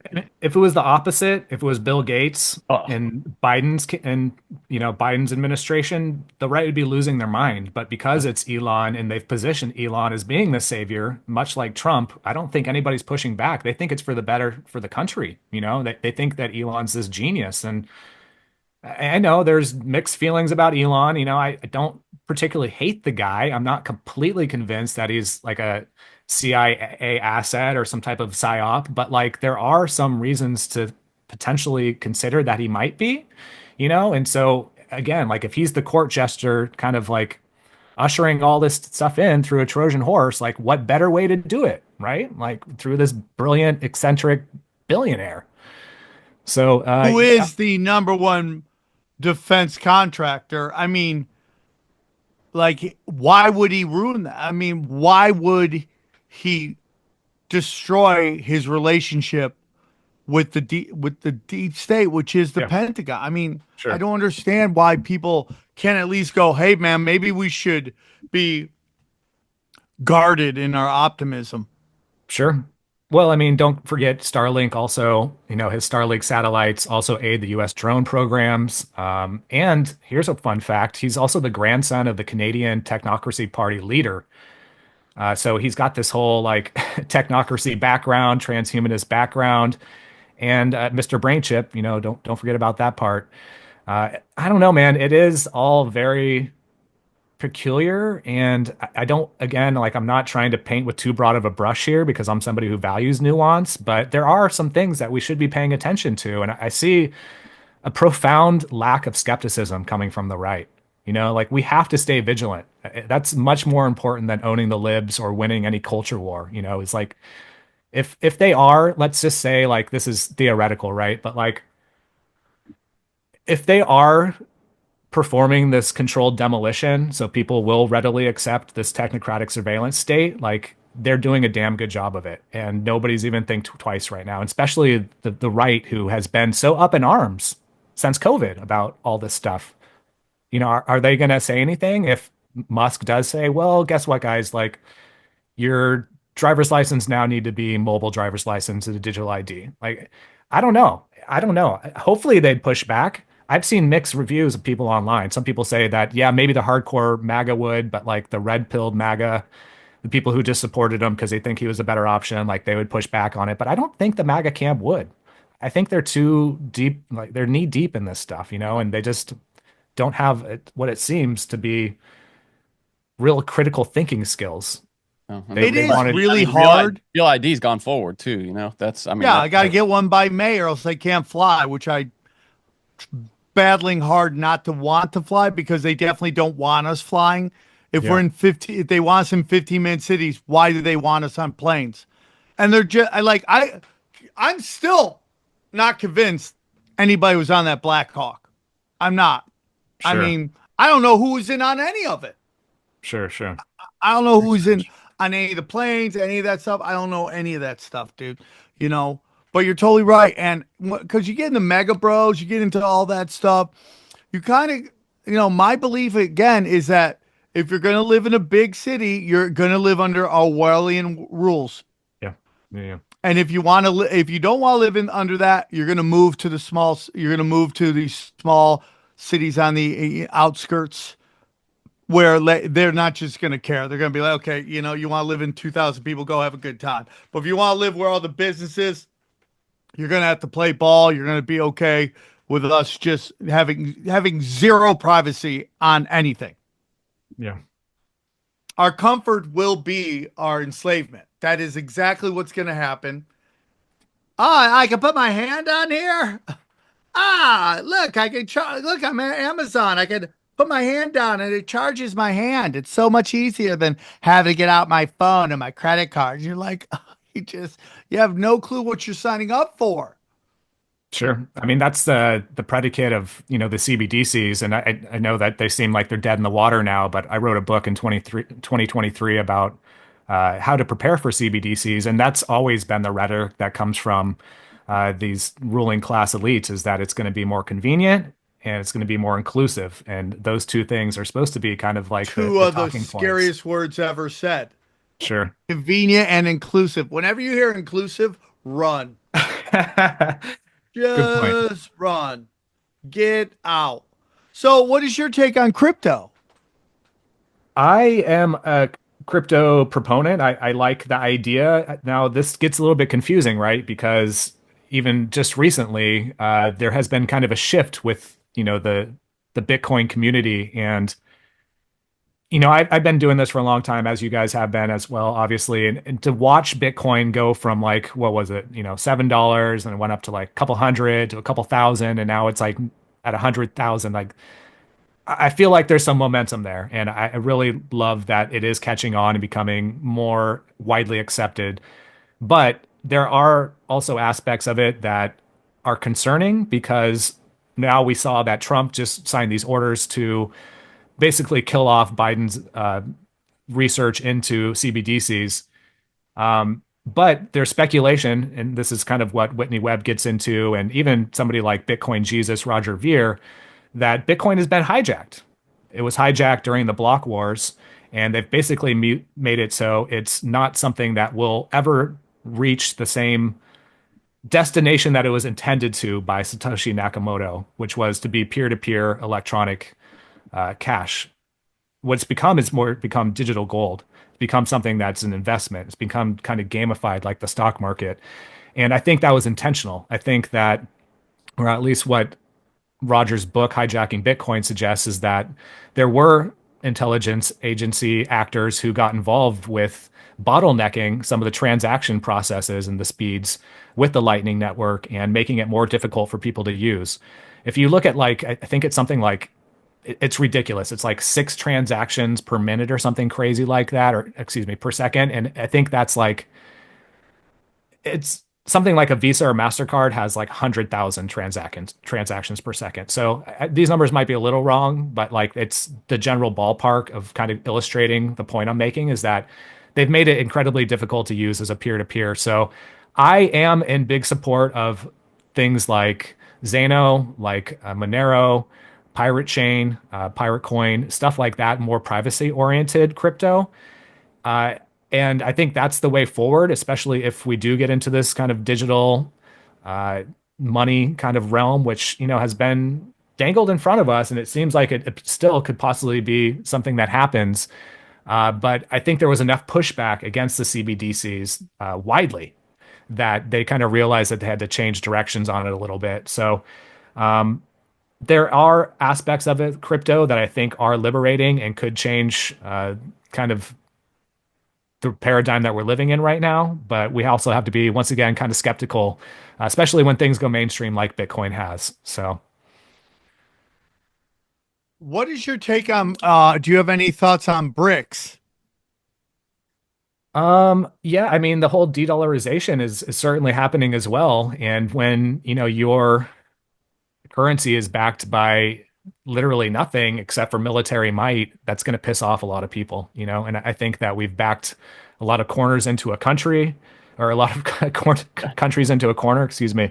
And it's something that they're realizing they actually can control. They can push back on the US dollar and create their own currencies and their own reserves. So yeah, I mean, this is all just symptoms of a dying empire, as well as, people like Kamala and Trump. I really do believe that they're just going to exploit the dying empire until the wheels fall off, and that's kind of what we're seeing with the Broligarchy, the tech bro takeover, and all that stuff. It's maybe not to the same degree as in your face as like a Kamala administration would be, or Kamala. Sorry, I always get that wrong, but it is concerning. Yeah.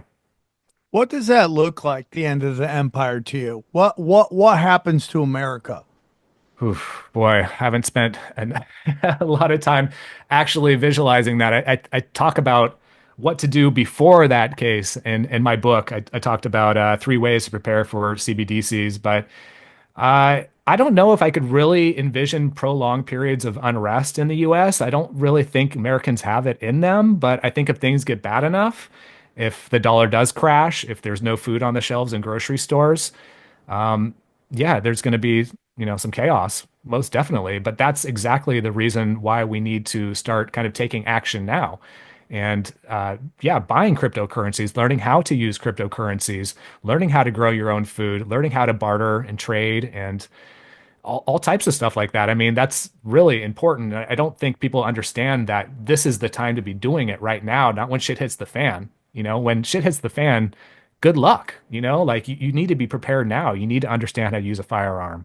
You need to know how to do basic repairs, self-sufficiency, all these things. You need to train, man. Yeah, I mean, I just bought a whole new uh, plate carrier and everything for myself just recently. Like I'm taking this shit seriously, man.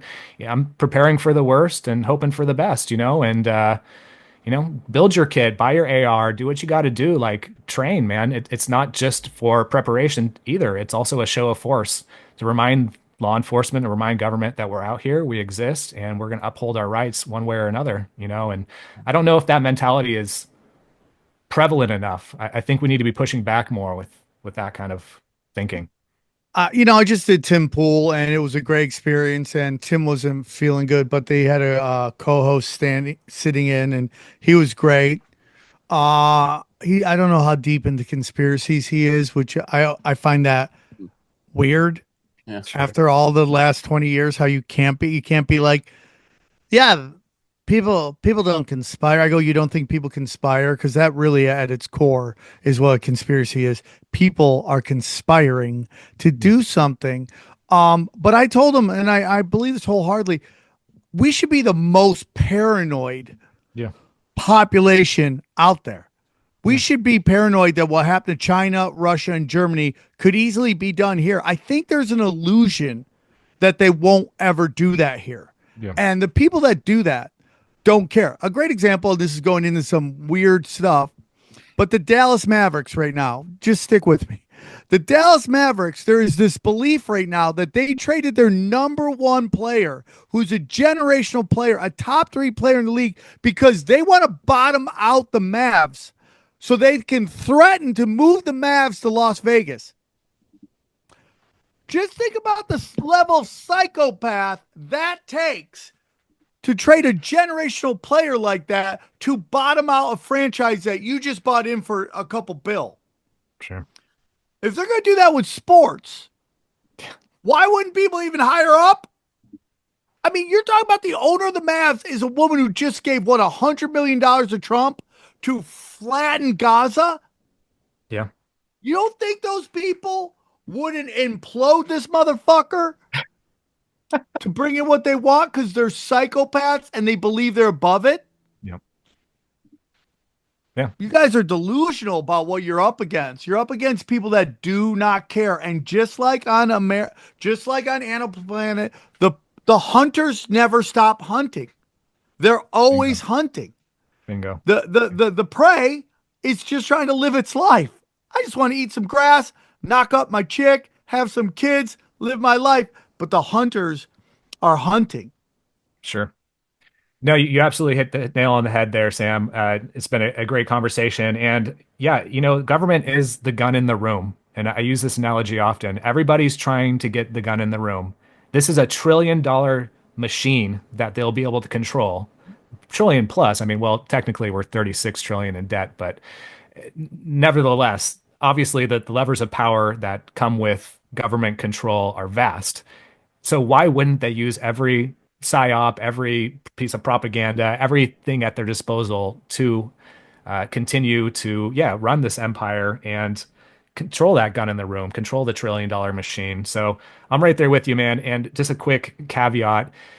Tim Pool, he's a little skeptical of conspiracy theories. I think that's absolutely correct. And just really quick, when we were taken down by Facebook and Twitter on the same day, he suggested, I think I still have the screenshots, he suggested that it was our fault for not complying with their community standards. And he said that straight up. So I don't have a lot of like or respect for Mr. Tim Pool, but glad to hear that you're on his show at least. Well, it's weird to me that someone could be like, you're not playing along with their rules.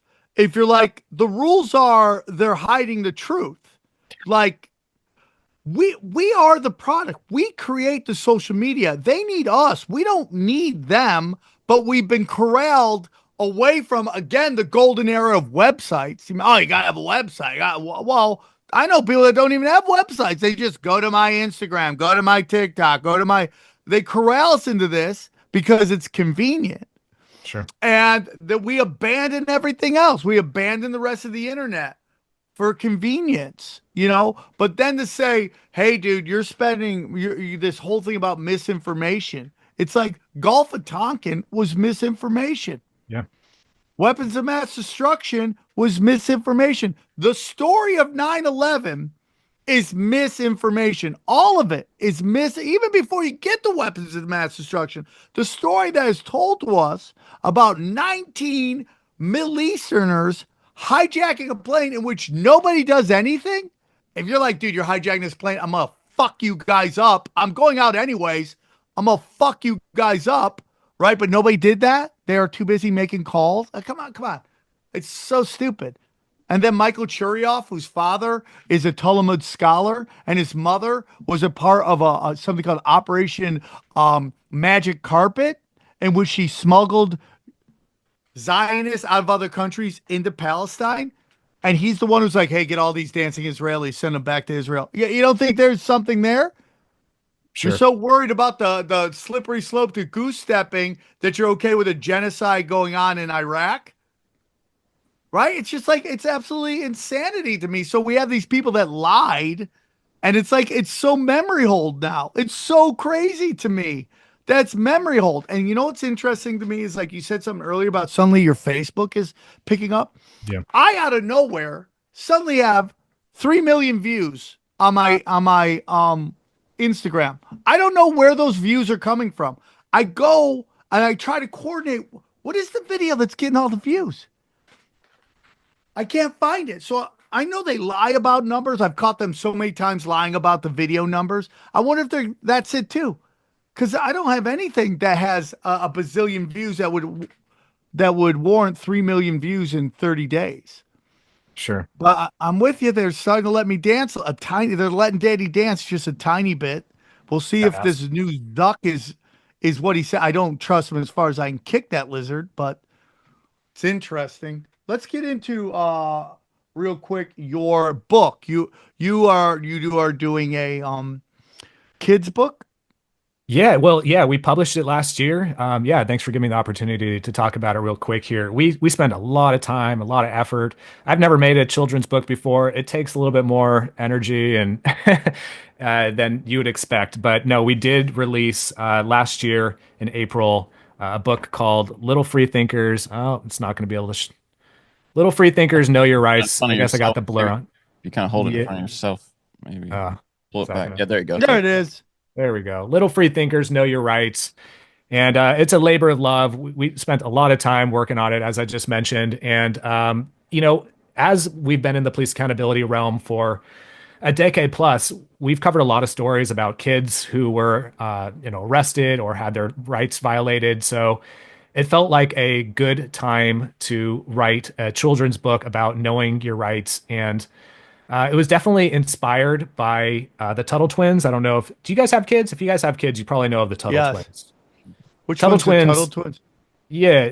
So they're more of like right-leaning conservatives, but they put together a series of books and they sell like hotcakes because they're kind of outside of the norm of like the public school education stuff. And yeah, we decided to do kind of our own, teaching kids about their constitutional rights. Hopefully, if it does well, which it has been, it's still selling. We're sold out for a little while, but you can find them now.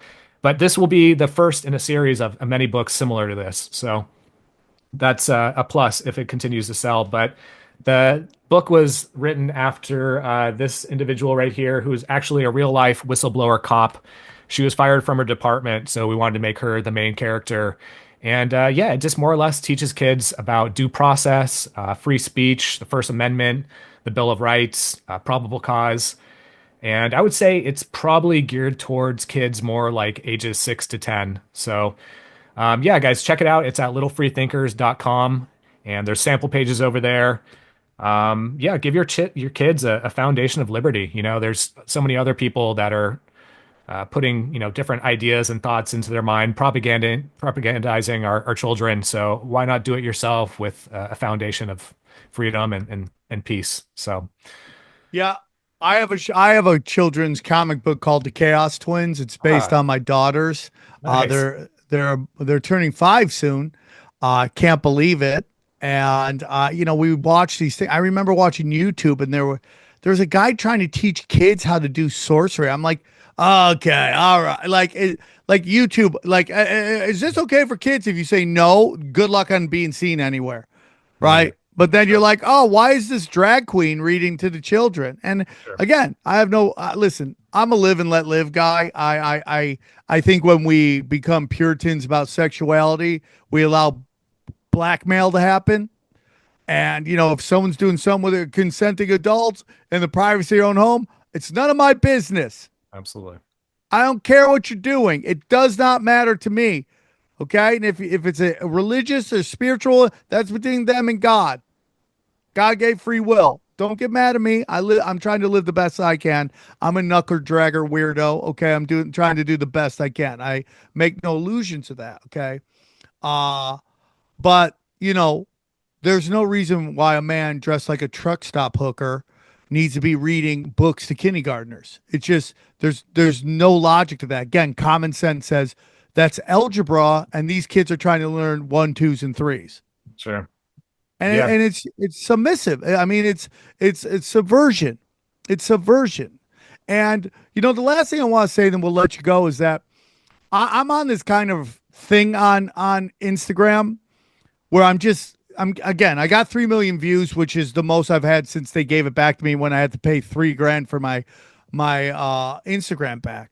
Right. I had to give them $3,000. And somebody, this guy, somebody, I gave somebody $3,000. I gave him 1,500 up front going, show me what you got, then I'll pay you the rest. Sure. But this guy had gotten all these adult film stars had gotten their Instagrams back by paying this guy, and he said $3,000, I'll get you back. I go, I'll give you 15. Once I get back, I'll give you the next. He goes, deal. And so I did it, but when I got it back, I was getting like 5 million views.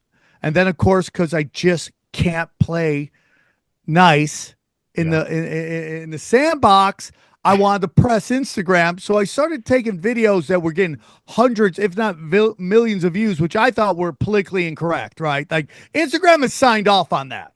I'm going to see if I can do a reaction video where I just point to the video and see if they get upset. And they got upset, even though I wasn't doing anything. So now it's back. But the point of this whole thing is that I believe political correctness is a tool to drive us apart. And again, if we're bringing emotion to everything, you're never going to solve any problems. And this kind of move right now, the final thing I want to talk to you about, and then I'll let you go, is this movement to outlaw anti-Semitism. Hmm. I think it's going to blow up in their face. And they could push it so hard at the bottom of a barrel that the facade of any kind of First Amendment may be destroyed. But I think it's going to blow up in their face. It's going to be the Streisand effect. Because what's going to happen, particularly white people, are going to go, why are you passing this law when white people have been getting murked on social media for the last 10 years, being blamed for everything all the time? And now we're just kind of calling out people for doing the exact same thing, and now you're passing laws that we can't do it. What are your thoughts on the whole anti-Semitism bill that they're trying, like this whole thought about the right in particular, which is if there is a woke right, I don't believe in that, but if we want to go woke right, the Zionist, the right, the Christian Zionist, the right Zionist, that seems to be the woke right. There's butthurt about Zionism. What are your thoughts on it? Well, let's say that Trump has made a lot of enemies within the 2A community, right? After he said, take the guns first, and he banned the bump stocks. I don't think this is going to do him any favors with the 1A community as well.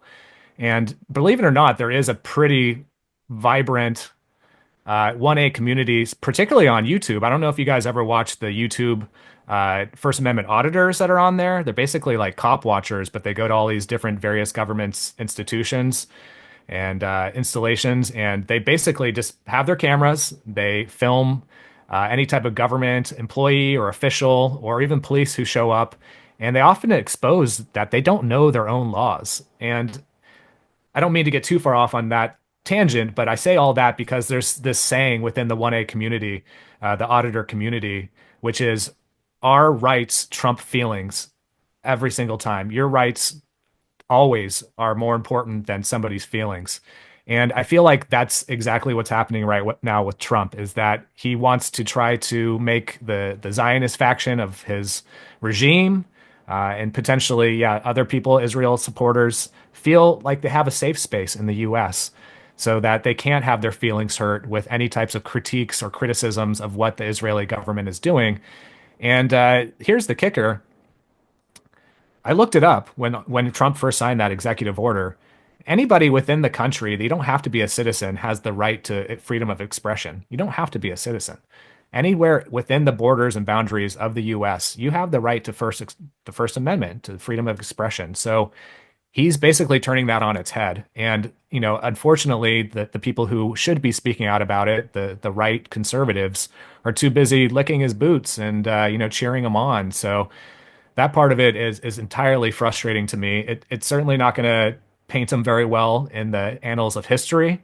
Anybody who stomps on free speech is always the enemy. So, I do think you're right. I think it will escalate. I don't think that this is a smart move at all. And I'm wondering where it's coming from. It could be his Zionist cabinet or his funders. But it seems like this is one of those things that maybe somebody whispered in his ear. And unfortunately, he's ran with it. I think it's going to blow up in their face. I don't know what that means. The last question, the future of Israel. What do you think the future of Israel is? Well, obviously, we have to defend Israel, right? Even if that means completely leveling Palestine completely with carpet bombs. That's a good question, man. I don't see its influence shifting much, at least over the next 4 years. I think Trump is too deeply indebted to his financial backers, Muriel Adelson being one of them. There's big money within people who have the Zionist views, pro-Israel views. So I don't think I would assume we're going to send more billions of dollars, more equipment, whatever it takes. And, all of this is on the back of it potentially being a false flag. I'm sure that you guys, did the research too after October 7th. I mean, this is all just completely frivolous, and there's a lot of shady evidence surrounding it. So to me, this could have been something that was orchestrated from the beginning as a land grab, and even worse. So it's yeah, I don't see it changing much, unfortunately, not for quite a while. It's so sad, dude. And it's so obvious it's a false flag. It's so obvious. I don't know if Hamas is the smartest people I've ever seen. The way they make Israel look so bad. They bring out these hostages. They look great. I mean, like they parade them out. I think I'm about to watch a hot dog eating contest, the way they put them in front of a table. I'm like, what is going on here? And then they bring out the Palestinian prisoners, Israel, and they all look like they just got back from Auschwitz. Yeah. And it's just like, you're losing on every front. You're losing on every front. I understand that AI is so smart, but you can't control it. I think it's only going to get worse and worse and worse. Or I think people are going to get more and more knowledgeable about the whole history of Zionism. Yeah. And people are going to wake up and into the U.S. liberty, 9/11, JFK. I think it's coming. And, you know, I love Jews, but I don't think Israel has the right to exist at the cost of the Palestinians. Absolutely. I'll second that, brother. It's definitely bad optics to say the least. And yeah, it's been horrific to watch what's happened, you know, and I don't say that lightly. It's been absolutely atrocious. So It's a and everyone just sits there and just everyone has just short-term memory. Yeah. Just short-term memory. They don't remember 9/11. They don't remember any of these wars of this bullshit that's going on. And this notion that we should be killing people so that they don't kill us, even though it never seems like that's an option. Like this delusions of grandeur. Anyways, Jason, great show. Thank you for coming out. One more time, push where they can find you. absolutely, brother. Well, hey, I just wanted to say, let me know. I'll send you out one of these for your kids as well. We'd love that, dude. I'll Yeah. I'll send you my before you go. I'll give you before you log off. I'll give you my number and we'll go from there. And Dude, I we'll love that. and I'll be able to send you my address to send me those things for sure. Thank you, brother. Appreciate that. Yeah, I mean, our home hub is thefreethoughtproject.com, guys. So check that out. There at the top on the tab, you could see our podcast. Hopefully, I'll have Sam on sometime soon. But Let's we've had go. a lot of excellent guests. We had Dr. Ron Paul, Dr. Robert Malone, who I mentioned earlier, Ben Swan, Peter Schiff, Tom Woods. I mean, all the legends of liberty and some. You know, we even just recently had a dude talking about the Malaysia MH370 flight that disappeared. He's like an expert. This dude named Ashton Forbes on Yep. We love Twitter. him. I want to get him on too. Yeah. Dude, get him. It was a mind-blowing podcast. So definitely check out our podcast, guys. But otherwise, you can find me at Twitter at JasonBassler1 or Instagram at jason.ebassler. What a wonderful conversation, guys. Again, go to SamTripoli.com, get my dates, and let's break down this episode. All right, let's get into it. Johnny, what'd you think? What'd you think of Jason? And then we'll get in some news. Great episode. I like that guy. I like Jason too. He's on the front and I lines. think, On the front lines. yeah, I mean, like, dude, you listen, when you are a nihilist, an atheist, an anarchist of any thought, right? Politics or anything, it can get scary, dude. And like people who are emotionally invested may not like that. And I'm with him on a lot of stuff. I'm with him. I'm totally with him.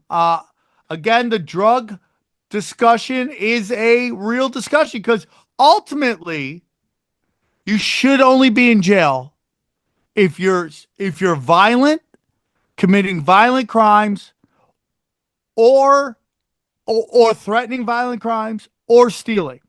So ultimately, if I do drugs, I shouldn't be in jail. But we also know if we don't do something to discourage people, people will just do drugs on the street and our neighborhoods go to crap. So I don't know what the answer is to that.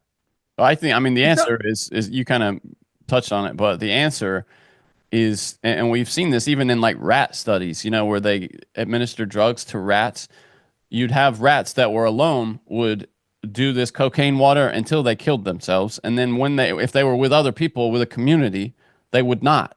And the answer is to just uplift as many people as possible, you know, to bring back the nuclear family where possible, and where not possible, to find a replacement for that in the community. That's got to be the answer. We've got to heal the society. That's a big problem, and it's not a political problem. It's something that people like us have to solve. Well, it is political because we've seen this playbook. No, but we shouldn't look to the answers is what I'm saying, from the politicians. It's something that we should internalize and see as our own responsibility, I think, to reach out to your friends and family and find them where they are, and do what you can. Well, Easy. it gets through. They pulled this playbook. They did it with the natives, and then they did it with the black community, and now they're doing it with suburban, big city, and suburban whites, which is flood them with, take away the jobs, empower women. And listen, I have daughters. Of course, I want my daughters to be able to achieve it the most they can achieve. But when you, as a society and a government, make it your decision to promote women over men, then we get in this thing where men lose their purpose. Men's purpose is to provide. That's what we love to do. We love to provide. The P's, and I got this off of Whitlock show, Jason Whitlock show. Not off of. I'm not coming out there. The men are about the P's. Protect, provide, procreate. That's what men like to do.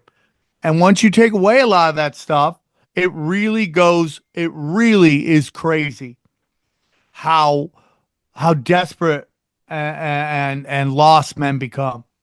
And they try to fill the void with drugs and alcohol because it takes them out of themselves. So I'm not, Johnny, we have this discussion all the time on a lot of shows. We battle Howie all the time. I would love if they brought back, manufacturing to America. I still think they can. Unfortunately, it's probably going to be more AI than anything. And then you're going to see the rest of the world just implode because there's going to be no jobs to manufacture shit. It sucks. I don't know what the answer is. It's kind of crazy. I think it's entirely possible that it's just something that cannot be reversed. The manufacturing having left this country, So, but how do you give people jobs? Well, first of all, looking to the government to give people jobs, not the answer. Yeah, I agree. But I don't know, man. I think that they have effed this thing to the point that it's uneffable now. Uneffable. Does that make, you know what I'm saying? I mean, it's just irreparable, to use English. I worry that it's that way. I'm still here, by the way. My camera overheated. Oh, okay.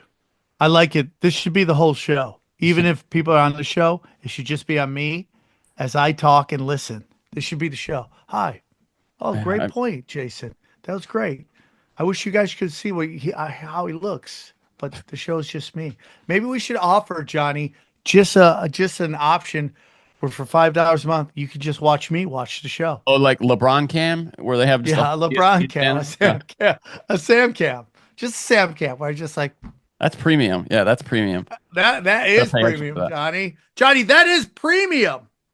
But yeah, I don't, man, those are just huge questions that I don't have answers for. I mean, my inclination is to see the government get smaller and less regulation. People can't come to grips with that. They just cannot understand slimming the government. They just lose their mind. No, they just lose their mind. They don't understand how much overspending is being done. And it's so effing ridiculous. Well, I'm hoping the Doge thing will shine a light on that, because I think they have a real PR plan to not leak out, but, mete out these stories over months about the government waste and all these, because I don't think they're going to keep dropping it all at once like a waterfall like this. It's going to come in drips and drabs. Did you see that? And this was from CNN, that the White House, this is their headline, White House is drafting order to initiate education department's elimination. It's not confirmed that it will happen, but this is the lead. The Trump administration has begun drafting an executive order that would kick off the process of eliminating the Department of Education, the latest move by President Donald Trump to swiftly carry out his campaign promises. Two sources familiar with plans told CNN. That, to me, is no way to spin that as a bad thing. Here's the problem, Johnny. Happy with it. As somebody who has a daughter who is autistic, IPs are very important. That's where you get personal help with your daughter, with your autistic child. A lot of people are concerned those would go away if you did that. So I think we have to get almost surgical with our cuts. What are we cutting? What are we saving? I think, I think it's time to. I think it's time to take it down to the down to the foundation, and then bring back. Then add to that. I really. I think it's just too. You can't say it. It would just be a monstrosity if you try to do what you just said. I think it'll just be all these weird. So eliminate it, then rebuild it. Yeah, I think so. I think so because it's just been. Think about how long they spent screwing the country up. You know what I mean? Yeah, I'm with you, Johnny. I think that's an interesting take. It's a nuclear. I do believe like you have to get rid of all this unnecessary spending. I'm sorry. Yeah. And like, dude, we gotta get rid of all of these BS cultural Marxist bullshit. And USAID is a big part of that, man. And so it's cut funny it down. that we weren't talking about this a ton before, and now like suddenly it's just obvious that this has to be done away with. Because it's totally. I mean, it's what you said during the show. It's at the core of so many of the things we hate. I mean, that are bad for the world and for our country, even more importantly. Like, dude, I'm sorry. Get rid of critical race theory. Get rid of it. Yeah. No, did you see the Rubio interview where he was like, we weren't trying to lobotomize USAID. We weren't trying to cut it out, but they were just completely refusing to comply with us. Like they weren't, they acted like they weren't part of the government, like they weren't accountable to anyone, like that they were more like global aid versus US aid. And he was like, then we decided like, all right, they're not going to play ball. We're going to bye. Strip it. That's my opinion. That's my opinion. I am really not enjoying this right now with me just on the screen. I'm going to be honest with you. Oh, I thought you really seemed to love it there for a second. No, I don't. Now I don't. It seems really weird. Now it's just like me hearing voices in my head. Yeah, we're going through all this shit, and it's just like what USA aid has funded is absolutely nuts. Like, dude, going off on the George Soros shit, like they gave George Soros $20 million so he could buy off all of the prosecutors. Like, that to me is absolutely insane. George Soros, who George Soros has plenty of money already. He doesn't Johnny, need it's money. absolutely insane when you see that. 20 mil to his prosecutors fund. Doesn't make any sense. Yeah. I mean, and then you look at I guarantee you once they start drilling down into all the projects they have ongoing overseas, like you saw Bill Gates was out there giving an interview today saying that he's worried that this will cause millions of deaths because USAID has been integral to his projects around the world.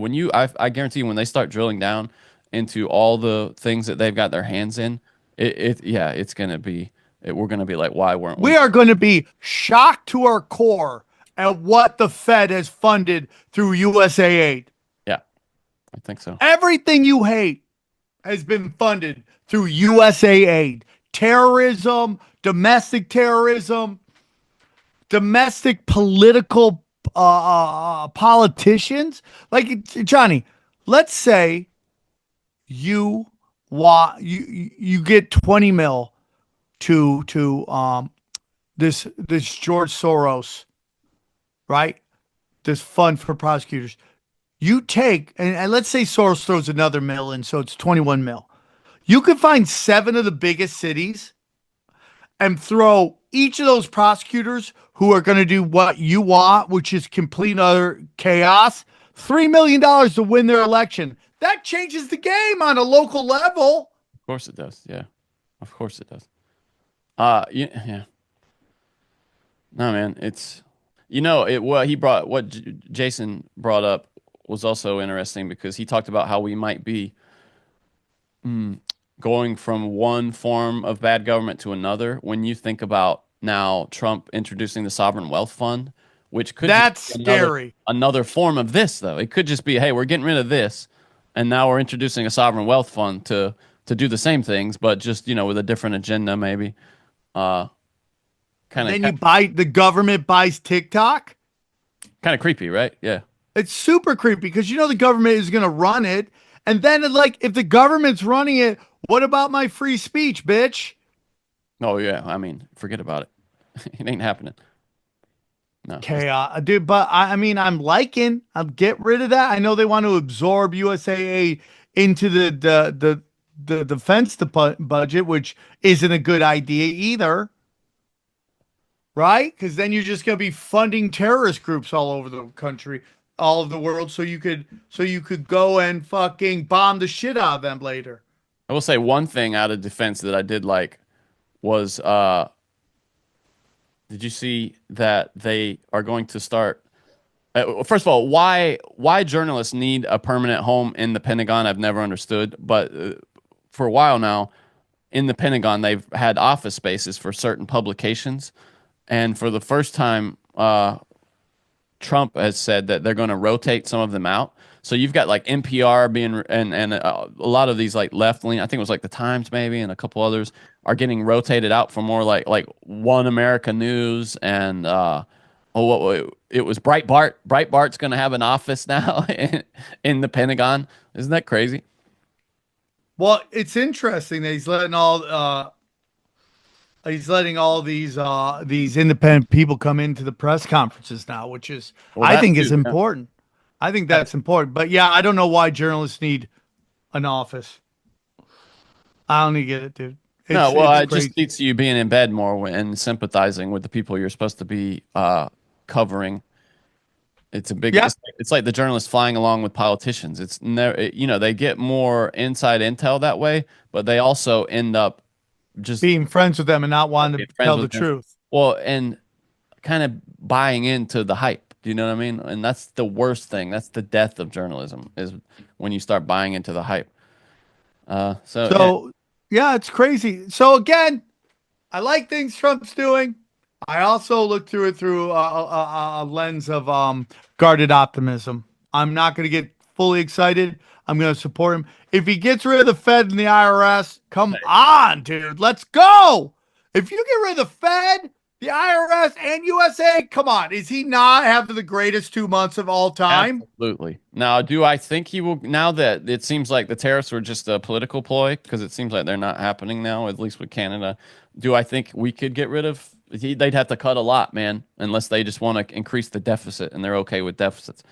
And so I don't know if that's going to happen, but I would love for it to. I love how everybody took like Trump putting Trudeau over his knee and spanking him as Trudeau winning. You just see the left. It doesn't matter. Well, I get it though, because there's a lot of the stuff Trudeau announced was just stuff that they had already said they were going to do like last year, and he just put it out like it was some new thing that they were doing. And I saw it. Okay, that a lot of that stuff was stuff they already. What they were saying. So okay, interesting. Yeah, the one new thing that he announced, the only new thing that he announced apparently was the fentanyl czar.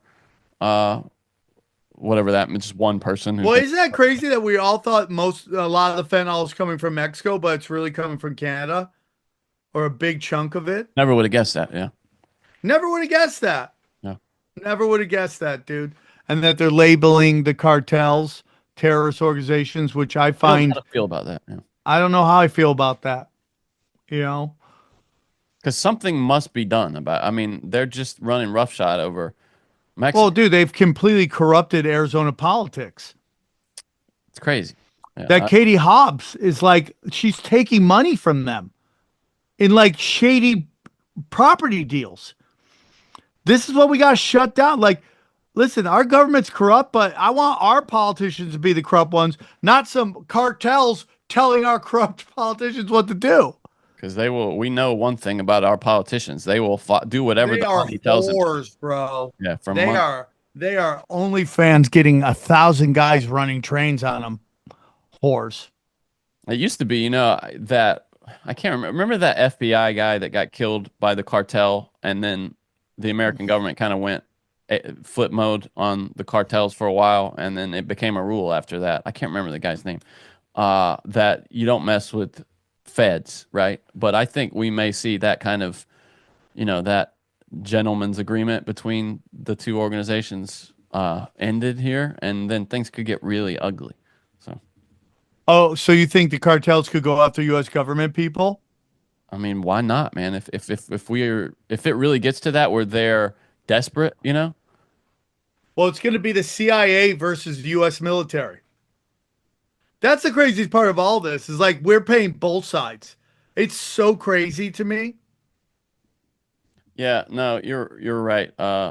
It's I mean, I can't. It's the first time in a while where I can't really predict what's going to be happening in a few months. You know what I mean? We're at a singularity, political singularity here. I don't know what the hell's going to happen. I don't either. It's gonna be it was a great show though. Guys, go to samtripoli.com. Check out all the Camarena, sorry, was the guy I was trying to think of. He was a DEA guy that was killed by the Guadalajara. Yeah, I remember that. Can you go to samtripoli.com, Johnny? Yeah, I got it right here. My dates one more time. I'm going to be in Columbus Thursday. I'm going to be in Spokane on Friday, and then I'm going to be in New Jersey on Saturday. Grab your tickets. And at the end of the month, I'm at the House of Comedy in Arizona. Premium content is fire. There we go. I gotta get new dates up. I don't know why Dana won't give me my new dates. Premium content's fire. More go up. I have been putting up tons of content on samtripoli.com. If you want to support me, and I'm so thankful that you do, samtripoli.com is where it is. I'm putting up more content than ever. I'm do some stuff tonight as well. We're doing it, dude. We're putting out numbers and we're putting out as much as we can. Dangerous. You don't get it anywhere else than there. The Cash Daddies Patreon is fire. People are making money hand over fist. You can't lose money because that's the market. But Johnny, do you think you're winning more than you're losing? Oh yeah, I mean, I don't think of it in that way. I'm pretty conservative. I'm just mostly looking to make it so that I can retire and have a comfortable old age. But yeah, there are people that are doing the opposite of that and really gunning for it, and they're mostly winning too on there. That's the great thing about it. You can Howie kind of gives you options for, both tracks. Whether you want to be really aggressive or if you just want to buy the stock and hold it. And the community, of course, it's all about the community, really. Chaos Twins grab issue 2 is coming, and the animations are beginning as well. So we're going to get that going. Daddy's trying to create art for children that you can just enjoy. Buy gold and silver. Dang it, nabbit. Dang nabbit. Buy gold and silver. Rife Technologies. What's that? You did on your balls again? What was that? No. Support our affiliates. T-shirts, again, new T-shirts will be up very soon. I have a couple ideas that I really want to put out. So that should be soon. Buy gold and silver. Go up real quick. Wise Wolf Gold and Silver. It's a great way to get into the precious metals game. Rife Technology, that's coming to an end. Grab your technology while you can. Hydrogen brown gas. Harley Ray, if you're looking for candles or crystals or sage, go to Harley Ray. Use the promo code SWARM15. Energy, chemical free body. About to go take it right now for the second show. I love chemical free body. My supplements, we're going to start getting that going again. Joel Staley helping people lose weight. Help the guy lose 40 pounds. Let's go. EMF rocks. Dirty energy. Got to fight that dirty electricity. And Prometheus, decentralized websites. And finally, Brain Supreme. If XG was here, he would be saying some pretty important shit. I think he didn't take his Brain Supreme because the retard didn't show up to the show today. So that's that. Anything else, Johnny? What would you like to promote? We just had a new Broken Sim come out. Some have said it's the best episode ever. I don't know what they're smoking, but that's Johnny's mom. It was a solid episode. Yeah, it's a couple of people have actually said that, surprisingly, but I don't even understand it. Go check it out. We love you guys. I love my fans. Johnny loves our fans. We love you very much. Check out these highlights. Here's a clip from the latest Broken Sim. The Journal previously reported on Gates' ties to Jeffrey Epstein, including that Epstein threatened Gates over an affair he had. The two met a few times, Gates says, to discuss philanthropy. Do you think, looking back at that moment, that you were being played? She's giving you an out, dude. Yeah. In retrospect, I was foolish to spend any time with him, and he sort of, got time with various people by spending time with other people. So yes, I think I was. Did you just say? I thought it would help me with global health philanthropy. In fact, it failed to do that. And really, yeah. Your father was a eugenics. you're full of shit, and your daughter wonders why nobody likes her. And in that same interview, he says it was basically just one dinner he had. And then I just want to, for anybody who might be inclined to believe that, just listen to what his wife said about was many things, but I did not like that he'd had meetings with Jeffrey Epstein. He was evil personified. I had nightmares about it afterwards. Melinda French Gates opens up following her and Bill. What happened that gave her nightmares about meeting Epstein? Divorce. That's and the role Jeffrey Epstein played in their split. The power couple revealed last year that they ended their 27-year marriage. Any of the questions remaining about what Bill's relationship there was, those are for Bill to answer. That's Melinda. Anyway, she goes. I mean, she got chunky legs. You see that? She looks like she's about to be a black rapper. He's lying. It's not coming out yet, but we have a guy who's about to come on. We're about to release the episode. He's a J6er, and he was basically talking about how what? Yes, I just said yes. Great episode. Yeah. Great episode. He has a story about someone who was in the room with Melinda Gates, and she was talking about how she was pissed because Bill Gates wouldn't come back home because he's having so much allegedly. We can't get into that here, right? On YouTube. No, well, what the thing that J.E. was known for, Gates was enjoying so much of that he wasn't coming back home. Yeah, is the allegation. If you want to hear more about it, check out the tinfoil that's about to drop. We have Larry Ellison here. This is kind of unbelievable. This is the guy who's going to be, embedded in the government now, effectively with the Stargate project. Here we go. The police will be on their best behavior because we're constantly watching and recording everything that's going on. Citizens will be on their best behavior. Can you see it? Because it just stopped. Oh, hold on. Can you see me? Yeah, I can see you, but I can't see the video. Oh, that's weird. It said it was sharing it. Hold on. This is Larry Ellison. Let's try it again. Recording everything that's going on. Can you hear it? Citizens will be on their best behavior. All right, it's recording. Because Dude, the guy who looks like he loves like just the most deprived shit is telling us about being on our best behavior. He's talking about universal AI surveillance is what he's suggesting. Of course. And it's he says it's unimpeachable. You can't hear this. The cars have cameras on. Talking about using cars from camera cars, like cameras on cars. Those kind of applications. Integrating those. AI, if we can use AI, and we're using AI to monitor the video. So if that altercation that occurred in Memphis, the chief of police would be immediately notified. So anything happens, the police are immediately notified that looks sketchy, or the authorities, or the CIA, or the FBI, of course. That scares me. I don't want that guy having anything to do with government. Yeah, people think I'm crazy when I'm like, I'm happy that fucking Chinese AI came and just curb stomped these guys. I'm happy. It's fascinating. DeepSeek. Yeah. Trump pulled Fauci's security clearance, or his security detail rather. Can you hear this? Yeah. You can hear it. Fauci made a lot of money. They all did. So if they, felt that strongly, I think that certainly I would not take responsibility. He was asked there. He was asked there if he would take responsibility if something happened to Fauci after. We took some off other people too, but you can't have a security detail for the rest of your life because you work for government. Well, we'll see what happens. Would you feel partially responsible if something were to happen to, say, Dr. Fauci or John Bolton? No. They all made a lot of money. They can hire their own security too. Yeah.